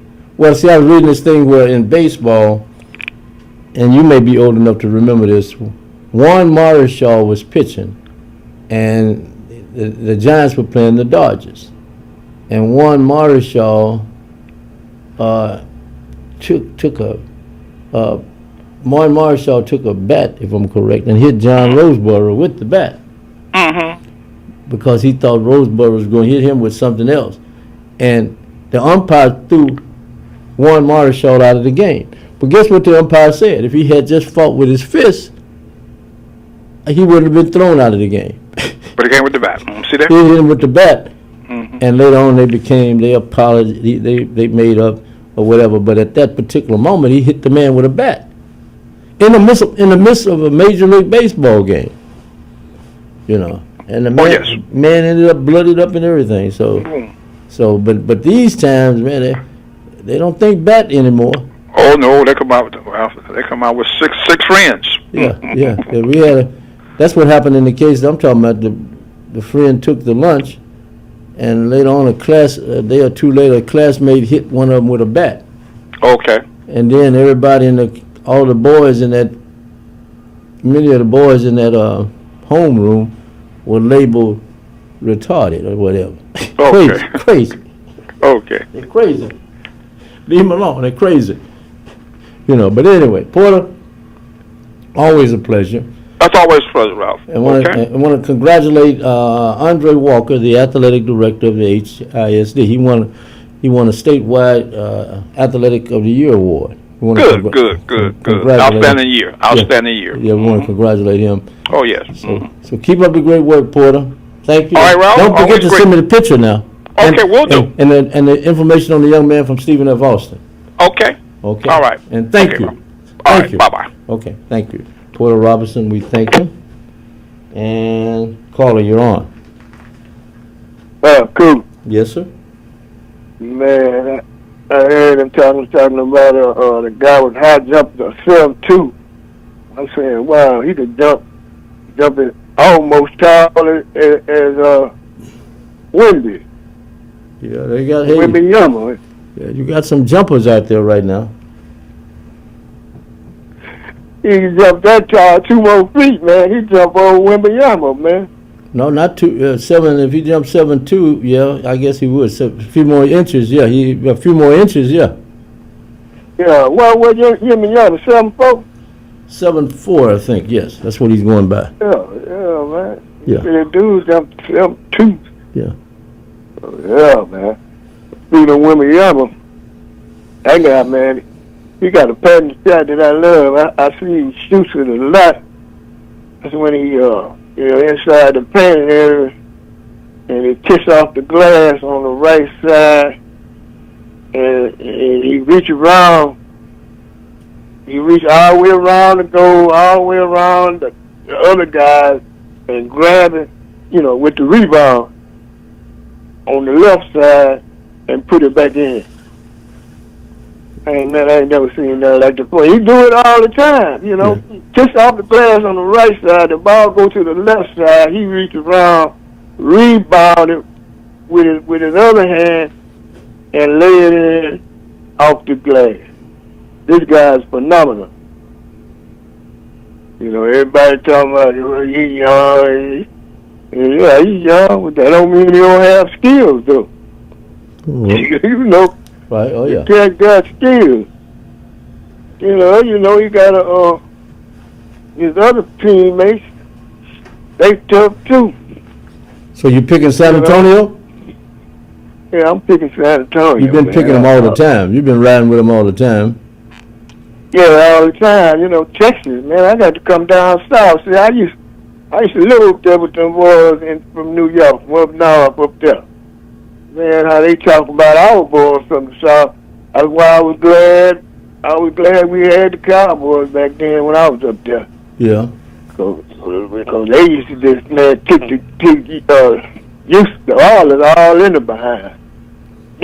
Yeah. Talk about us bad, man. Yeah. You know, I said, well, we got another Texas team, man. We got the Cowboys. Oh, they get muff mouthed then. Yeah. Oh, yeah. They get muff mouthed. Yeah, they get muff mouthed. They couldn't say nothing about them Cowboys. Those Cowboys were riding back in them days, you know. Tom the had Landry and all his crew. Oh, yes. Oh, boy, man. Them boy was nothing like Tony D. Oh, yeah. Oh, man. Pearson. Yeah. Dogback. Mm-hmm. Oh, man. What you talking about, man? Them boy was whooping everybody all up down on the East Coast and the West Coast. Oh, yeah, that was a good old day. Oh, yes. I agree with you. Nothing like it. Yeah. Any That other? was a good old day. Nah, I just say... Seven, will it be a 7-game series, or is it going 5 or 6, or what's your prediction on that? I think it's going 7. Oh, okay. Gonna go 7. I hope you're right. I want to see it go 7. Yeah, I think so, man. The way these boys been playing this season. Mm-hmm. You know what I'm talking about? You know, like I've been saying, these boys been playing some hell of a basketball. You don't think the Knicks this are... season. So you don't look for the Knicks to sweep them? Oh, nah. Well, people crazy. They bet their money on the sweep if they want them. They just giving their money away. Okay. They ain't getting ready to be no sweep. Okay. Not in this series right here. Okay. But yeah, I see your guy. His dad is on the Knicks team too. Oh, yeah. Bronson. Yeah, right. His dad was a Knick, yeah. Yeah, man. Yeah. I said, wow. Yeah, so you got a number of connections like that riding in the series, where you have family members from the past tied in with present day family members or whatever.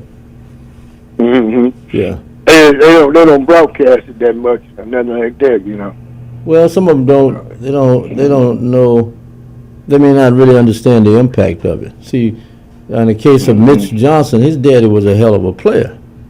J.J. Johnson, Johnson was a hell of a. He played for Lenny Wilkins. And when Lenny Wilkins was coaching Seattle back in the day, when they had a hell of a team.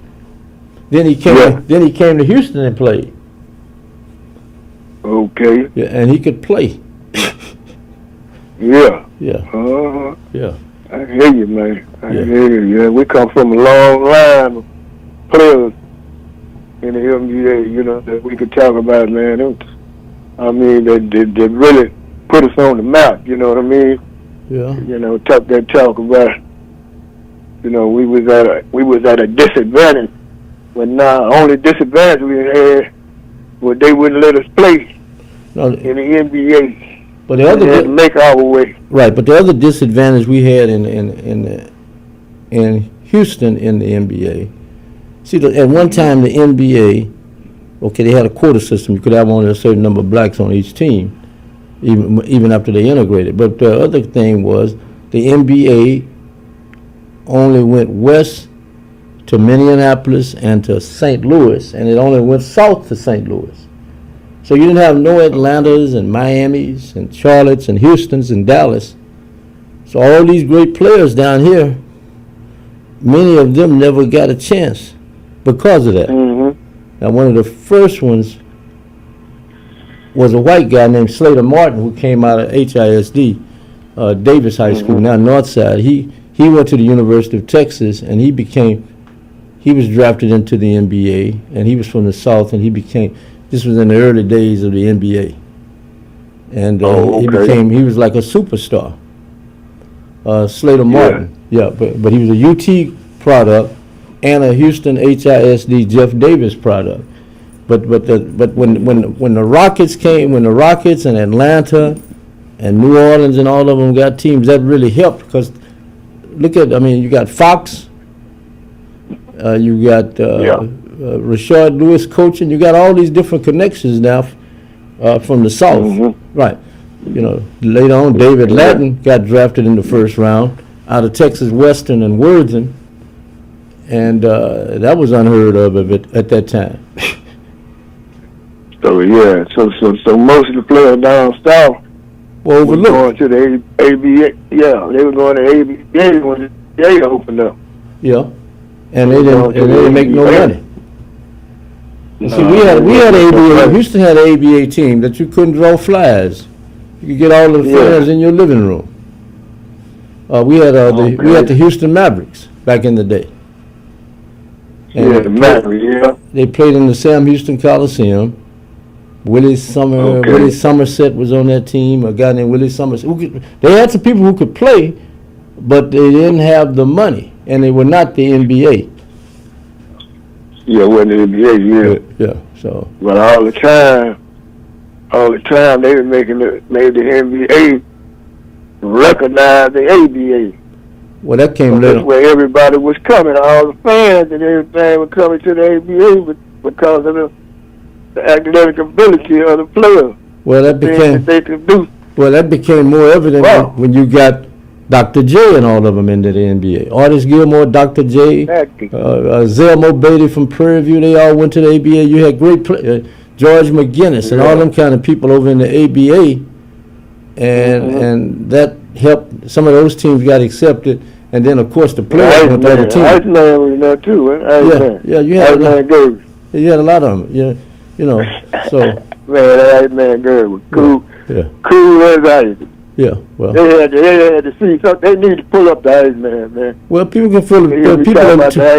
People are too lazy to pull up that. People are too lazy and trifling in many cases to pull out. The tape is out there. They can go pull it up. I just watched the tape today of Willis Reed against Wilt Chamberlain. Oh, it was a hell of a. This was not the game where Willis Reed came out on the one leg. It was another game where Willis Reed of the Knicks and Wilt Chamberlain of the Lakers were going against each other. You know, so you can pull all that stuff up, and it's free, but you just got the time to pull it up. You know. Right on the phone, take the phone off the hill, man, and just punch it in, punch the keys in there, and then it'll come right up. Well, let me get these others. Thank you, appreciate it. Okay, all right, cool. Later on, man. Okay. If you're holding, I'll try to get all of you in before I get out of here. Caller, you're on. Mr. Rob, how you doing? Oh, I'm quite well today. Sun shining, yeah. But they expect storms here later on. It's sun shining right now. Clouds in the sky, but sun shining and dry and hot. And hot. Yeah. Sound like where I am. Yeah, it's hot. Hey. Yeah. Yes, sir. Did my ears deceive me? Because you said earlier in the show, you like to see the Texans in the Super Bowl. Yeah. Is y'all foolish enough to go after the cheetah? Really? We're going after who? Tyreek Hill. No, I don't think they're gonna do that. I was gonna say, come on, y'all, don't do that. Well, you heard what I said, don't you? You got good You got good young receivers already there, and you don't want to. You got enough issues with the quarterback coming back, right? You know what I'm talking about? Yes. Yeah. And you guys got a good coordinator. The guy. I mean, I ain't trying to cast asparagus on no one. You know, he is who he is. But he's just a cancer in the locker room. He's by himself and not about a team. You need a team to win a Super Bowl, not individual. Right. You know, I know people jump around from team to team, but look, now if we face you guys, we're going to have to move up on y'all. But I want y'all to be at full strength. I don't want y'all to have no Tyreek on. Well, But I want, if you notice, I'm talking February the 14th, 2027. Where will the Texans be playing on February 14th, Valentine's Day, 2027? That's Super Bowl Sunday. Will the Texans be playing? That's what I want to see. The Texans playing on Super Bowl Sunday, February 14th, 2027. Roy? You don't seem to be thinking too much about that. No, you guys have a better chance than we do. You know, hey, if you guys make it to the playoffs and make it there, I say so be it. And as far as sports, I think the other night the radio comment, I just can't watch basketball this draft. Nobody can shoot a 5, 10, 15-foot jump shot. They jacking up threes, or they dunking the ball. You know, nobody don't play no damn defense. No one don't pay someone $30, $40 million a year, and you're not a two-way player. Well, I saw some defense out there. Some balls were stolen. Some balls. All right. It's not the basketball that we you know, that you came after me. It's definitely not the basketball that I grew up on, and you either. But it's entertaining for what it is. It's not the same. But Ralph, it's not the same. But Ralph, it's like today's economy. You're getting more. I mean, you're getting less, but it's charging you more. You know, come on. You say you see some defense out there, but how about you see some of your paychecks in? You don't see all your paychecks. Well, you know, come on, man. And I see where the ticket prices are unreal. Spike Lee is coming to San Antonio. Spike Lee and Walt Frazier will be in San Antonio on the Riverwalk. Now, I hope his team don't choke. I hope his team don't choke on San Antonio barbecue. Come on, San Antonio, let's get them. Yeah. I mean, I'm going for the Knicks too. I like to see, but Ralph, these players, they just jack up three, and if you live by the three, you're gonna die by the three. Right, the threes. Like, come on, 5-foot jump shot. You can't hit a 5-foot jump shot. And see, I said that I was watching this game today. This game between the Knicks and the Lakers in the past with Will Chamberlain, Willis Reed, and all them Walt Frazier, Earl Monroe, and all them people playing, and how they went to the hole. It was some outside shooting going on, but basically they were shooting around the basket. You know what I'm talking about? Trying to get the ball down low or shooting inside the lane. You know. Yeah, that's exciting, Ralph. 3-point shots is kind of petered out on me. You know. Yeah. Well, I understand. Now if you hit it like 20 in a row, yeah, but when you jacking them up and you just keep balling, you hitting the rim, you ain't hearing no whoosh. But, you know, just me. But I ain't going to stay on too long. Let's about get in. But it's good to talk to you, my friend. Well, the same here. And like I said, they're expecting, well, this is hurricane season now. We'll be watching closely. Hopefully the hurricane business will not come this way or your way. But the odds are it's going to come through. We're both in the Gulf of Mexico, so you'd already know what that is. We can waste all we want to, but it's coming. The Gulf of Americas. Remember that now. Oh, that's right. Silly me. My bad. Yeah, the Gulf of Americas. Okay. Have a good one, my friend. Thank you. Thank you for listening. Thank you. Okay, let's try another one. Caller, you're on. Go ahead. Hey, Cooper, I made the cut. Go ahead. You made the cut. You made the cut. Hey, listen, I got a question for you, right? Yeah, go ahead. You made the cut. Listen, if you got the invitation, right? If you got the invitation, Ralph Cooper, Hall of Fame, right? You might deserve an invitation. But if you got the invitation and Trump was coming to Houston, all right, let's say he was downtown somewhere, and they said, you know what? We got this sports event coming to Houston. We need a sports personality to introduce Donald Trump at one of these functions, right? And some kind of way your name came up, and they said, you know what? We got a guy named Ralph Cooper over there at 12:30 a.m. And that call came to you, Mr. Cooper. What would be your response? No, but what would be the responsibility now? You just said, what would I be asked to do? Would I just be asked to come to be part of a panel, or would I be asked to come to do what the quarterback did in New York the other day? Dart. Yes, you understand where I'm going with this. This is exactly what I'm talking about. What the quarterback did up in New York. He was given an invite to introduce the president at some event. Yes. And let's say you got the equivalent invitation. Of course, I want you to get paid, but let's just say you got the invitation. I wouldn't go. I wouldn't want to go to do the introduction. I wouldn't mind going. I would go if I could go without doing that. I wouldn't go to do that. Now you may you would not take the invitation? I would not to do that, not to come and introduce him, no, because I would be. Okay, well, that's your choice. Yeah, but the reason is because of some of his actions in the past. I wouldn't. That would be the only reason I wouldn't do that. Well, I mean, yeah, you'd have to have a reason, like you know. But otherwise, I would go. I would go for another reason. Now, the reason I would go as a reporter. Oh yeah. That's a different function than introducing him. Yeah, I know. Right, I wouldn't go to introduce him. No. Okay, that's interesting. Now, you know, of course, I had the imagination that Ralph Cooper could be the congressman out of the 18, even though he lived in Pearland. Okay, I had that imagination. Right, yeah, but that could have happened because you didn't have to live in Pearland to run. It didn't matter if you lived in Pearland; you could still run. Okay, so Yeah. So, You didn't have to live in the district. You didn't have to live in that district to run for that position, if I'm correct. Okay, so let's say that's cool. Yeah. And I imagine when you went to D.C. that you would have wanted to meet with Donald Trump, right? Oh, I definitely would want to do that. Right, yeah, but you wouldn't want to introduce him if you, but you're me, because you're in a different function now, right? Yeah, but I would. Well, listen, Yeah, I would. Even if I went as a reporter, I would go. I would do an interview. Yeah, Even but now, let's say you- even if Donald Trump, if you arranged it for Donald Trump to call here now, and I had him on the air with me one-on-one, I can ask anything I wanted to ask. Yes, I would do the interview as a reporter. Yes. Right. Yeah, But yeah. let's say you're in a different position. Yeah. Have you, all these years you've been walking around, and you came through, the 70s and 80s and 60s, I think. Yeah. Have you given up on the idea of 40 acres and a mule? Never will. Okay, so in your mind, you haven't given up on the idea that form of reparations. You believe that there is an IOU that the government has outstanding with the black community. Because I'm dealing personally now. I feel that was owed to my ancestors. See, look Right. at it. You only let me give you this.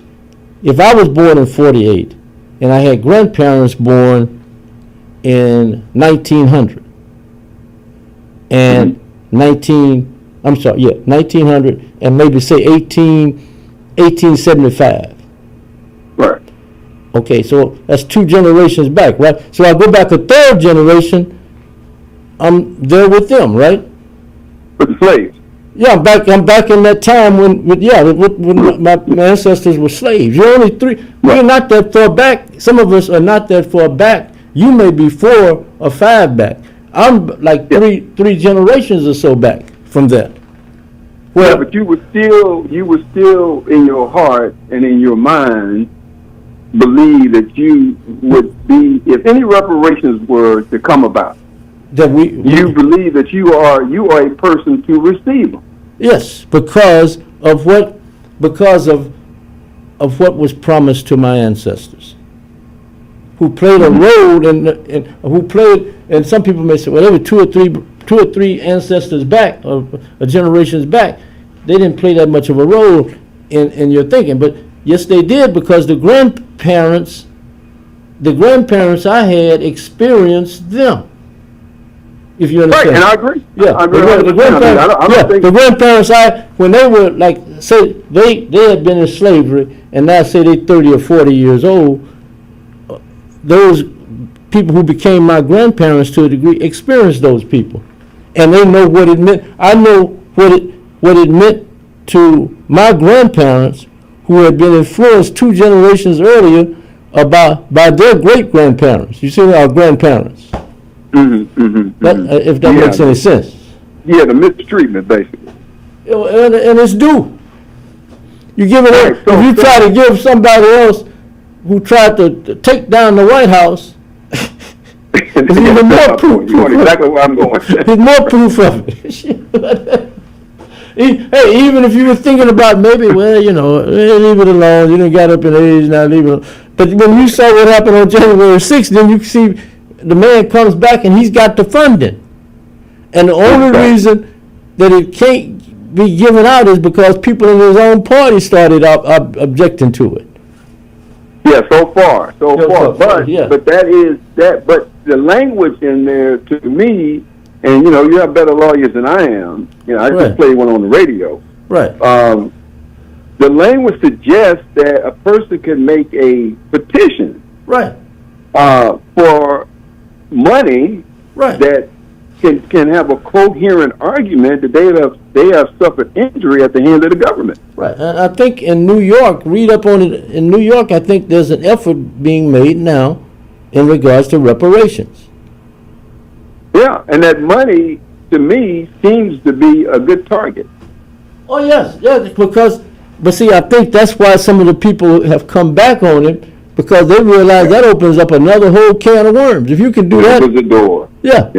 If you can do that for them, why can't you do this for Coffee and Ralph? Right. And see that, Yeah, but see yeah. that kind of question is the kind of question when I told you that I would interview the man if I was given a chance, even if it was one-on-one in a private room or whatever. But the one thing that would come up, I would ask that. I would ask, Yeah. Mr. President. Mr. President, what do you think about the reparations that were promised to black people who were slaves when they came out of slavery? What do you think of? We never got the money. We never got it. What are your thoughts? Got it. But it'd be interesting to hear what his thoughts would be. Yeah, then you could frame it around the idea that he want to pay the people from January 6th, who we say suffered at the injury of the government. Right, and I feel we suffer from the government. We were in slavery. Exactly. You got it, Ralph. I knew you would say it. You did. You got it too, because, and I think the people in politics who really follow, they've got, especially dealing with money. The country is already in a money, crunch or whatever right now, right? Right. Money pinch, and you're talking about giving away that kind of money to people who did what they did, but you claim you don't have the money to take care of the ancestors of slaves who helped build the country. We have to have somebody that's making that argument, though, loud and clear. Whether it be the head of the NAACP, the Urban League, or the Congressional Black Caucus, or whatever the case. I think they should go to a podium and make that argument. Right, but that argument is an argument that I think Sheila Jackson Lee went to her grave with that on her tongue, right? She went to her grave with that. But that argument, you got to have some balls to do that, Chief. Yeah, I know. Yeah, okay. And if in the absence of it, though, there are people who will know they don't have it. Right, and see, then you got to be that way, because you're gonna have people on both sides. You're gonna have black people telling you, man, we should need it. We don't need it. We shouldn't be doing that. You know that already. But hey, if it became, let's just say they were gonna give every black person who could prove, every black person. I don't know how many black people in America. How many people black? I hadn't looked the number. How many black people in America? Whatever it is, the African American black people, they will give all of them $500,000 each. Right. And you claim that you didn't want no part of this in the beginning. Mm-hmm. You one of them people that look like me and you claim, man, we shouldn't be doing that. But when you find out they're gonna give away $500,000 each, guess who's gonna be first in line? Trying to get the money. Yeah, I know. I don't believe them. Yeah. They just saying that because they're kind of scared. Right. Right, but see the money, but see a lot of people. I don't see why people be. But see, it's the money. The money's there, man. Like I say, I mean, Trump. People say, well, Trump is going to get some money for his family and all that. I call it a finder's fee. Right. But let him have that portion. But if there's another portion that's remaining, right. People should make application. I don't want them to send the money back because they're going to spend the money on something else anyway. Right. See, you have to understand. See, the other thing about as a reporter, if I was young and crazy enough as a young reporter to go up to Joe Frazier and ask him about being an Uncle Tom. Right. Or go up to Paul Bear Bryant and ask him about the integrating of his football team.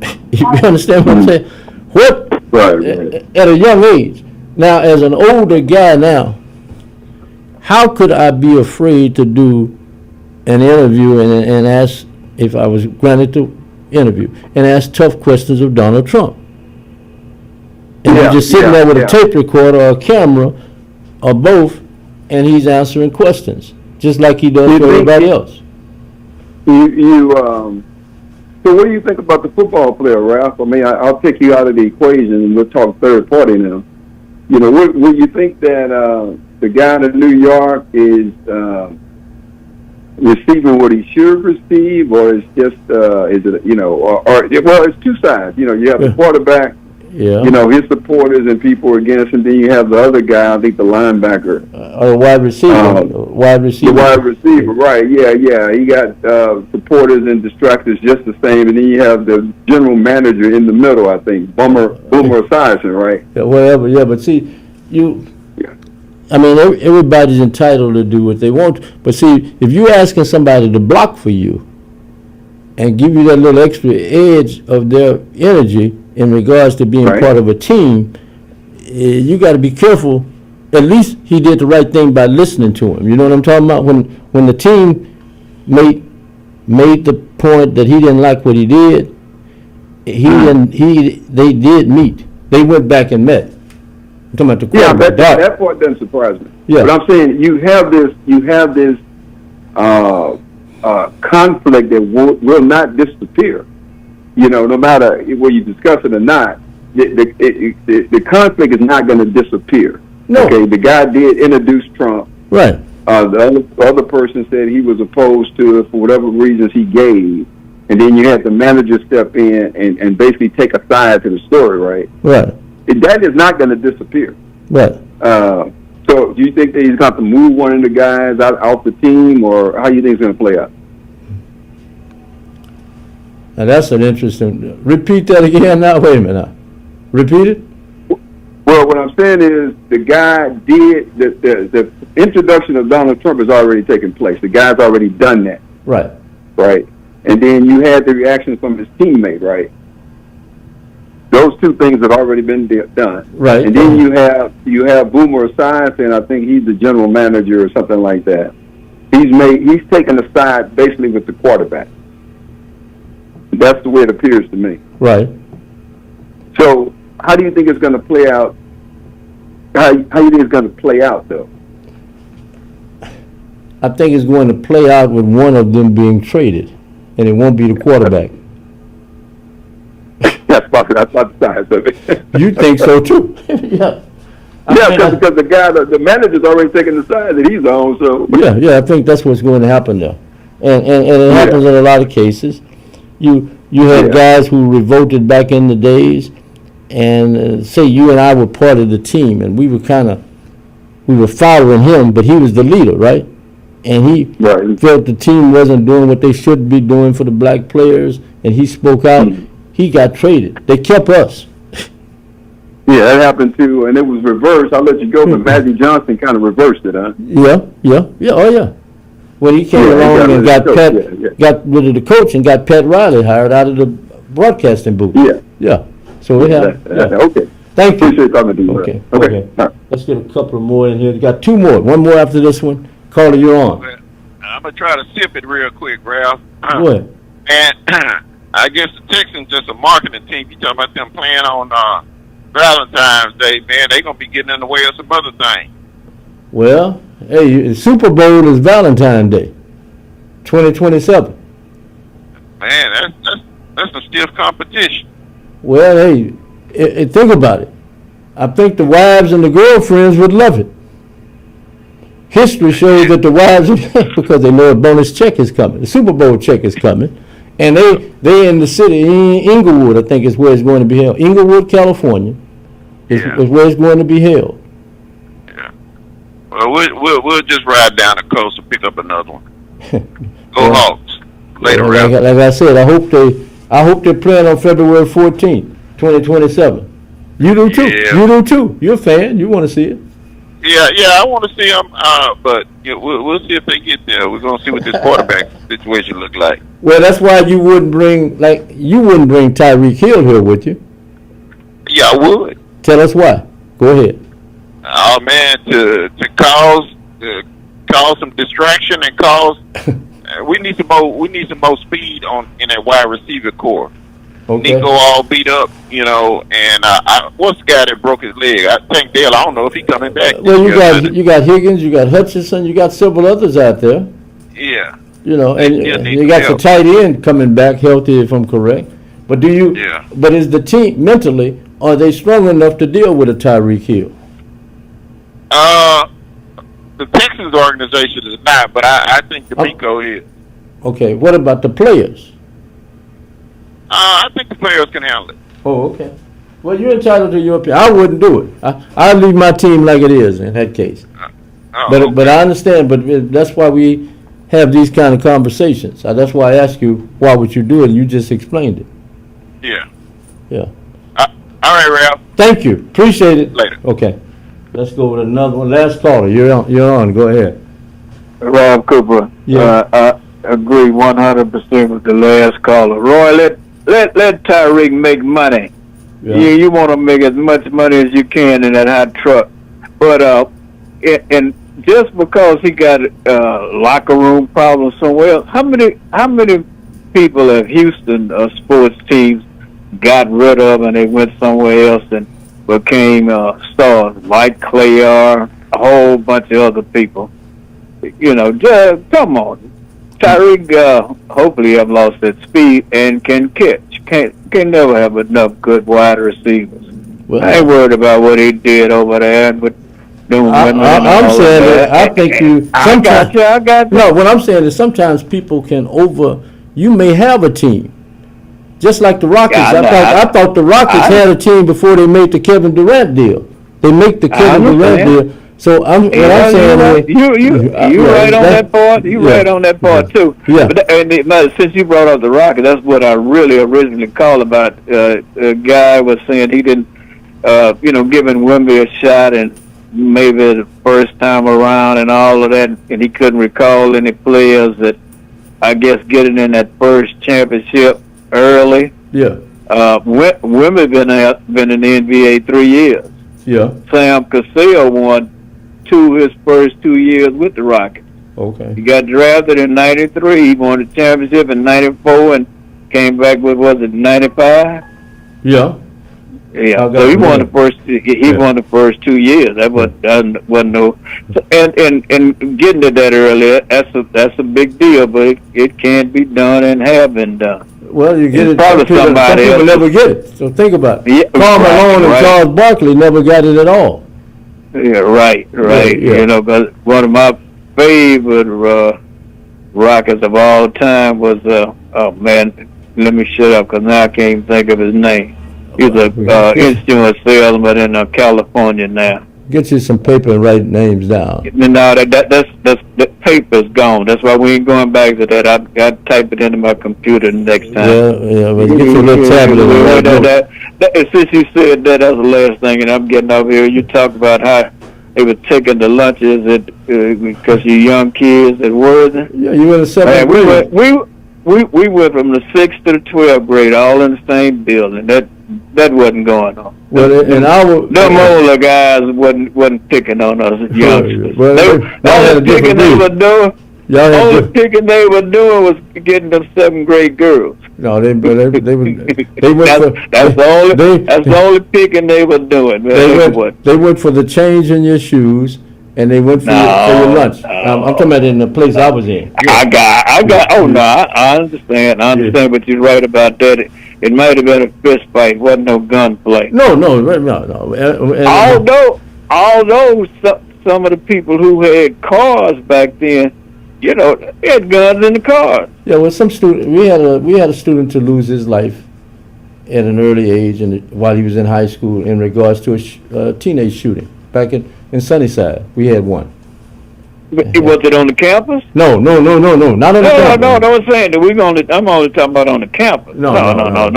Yeah, that's a whole that's a whole different story. But in general, it was fisticuffs. It wasn't no because one of the big Fidelity guys just passed, and every time we went to Fidelity, they came to city gas. It was going to be a fight. We saw one up downtown. It was going to be a fight, but it wasn't no gunplay. Yeah.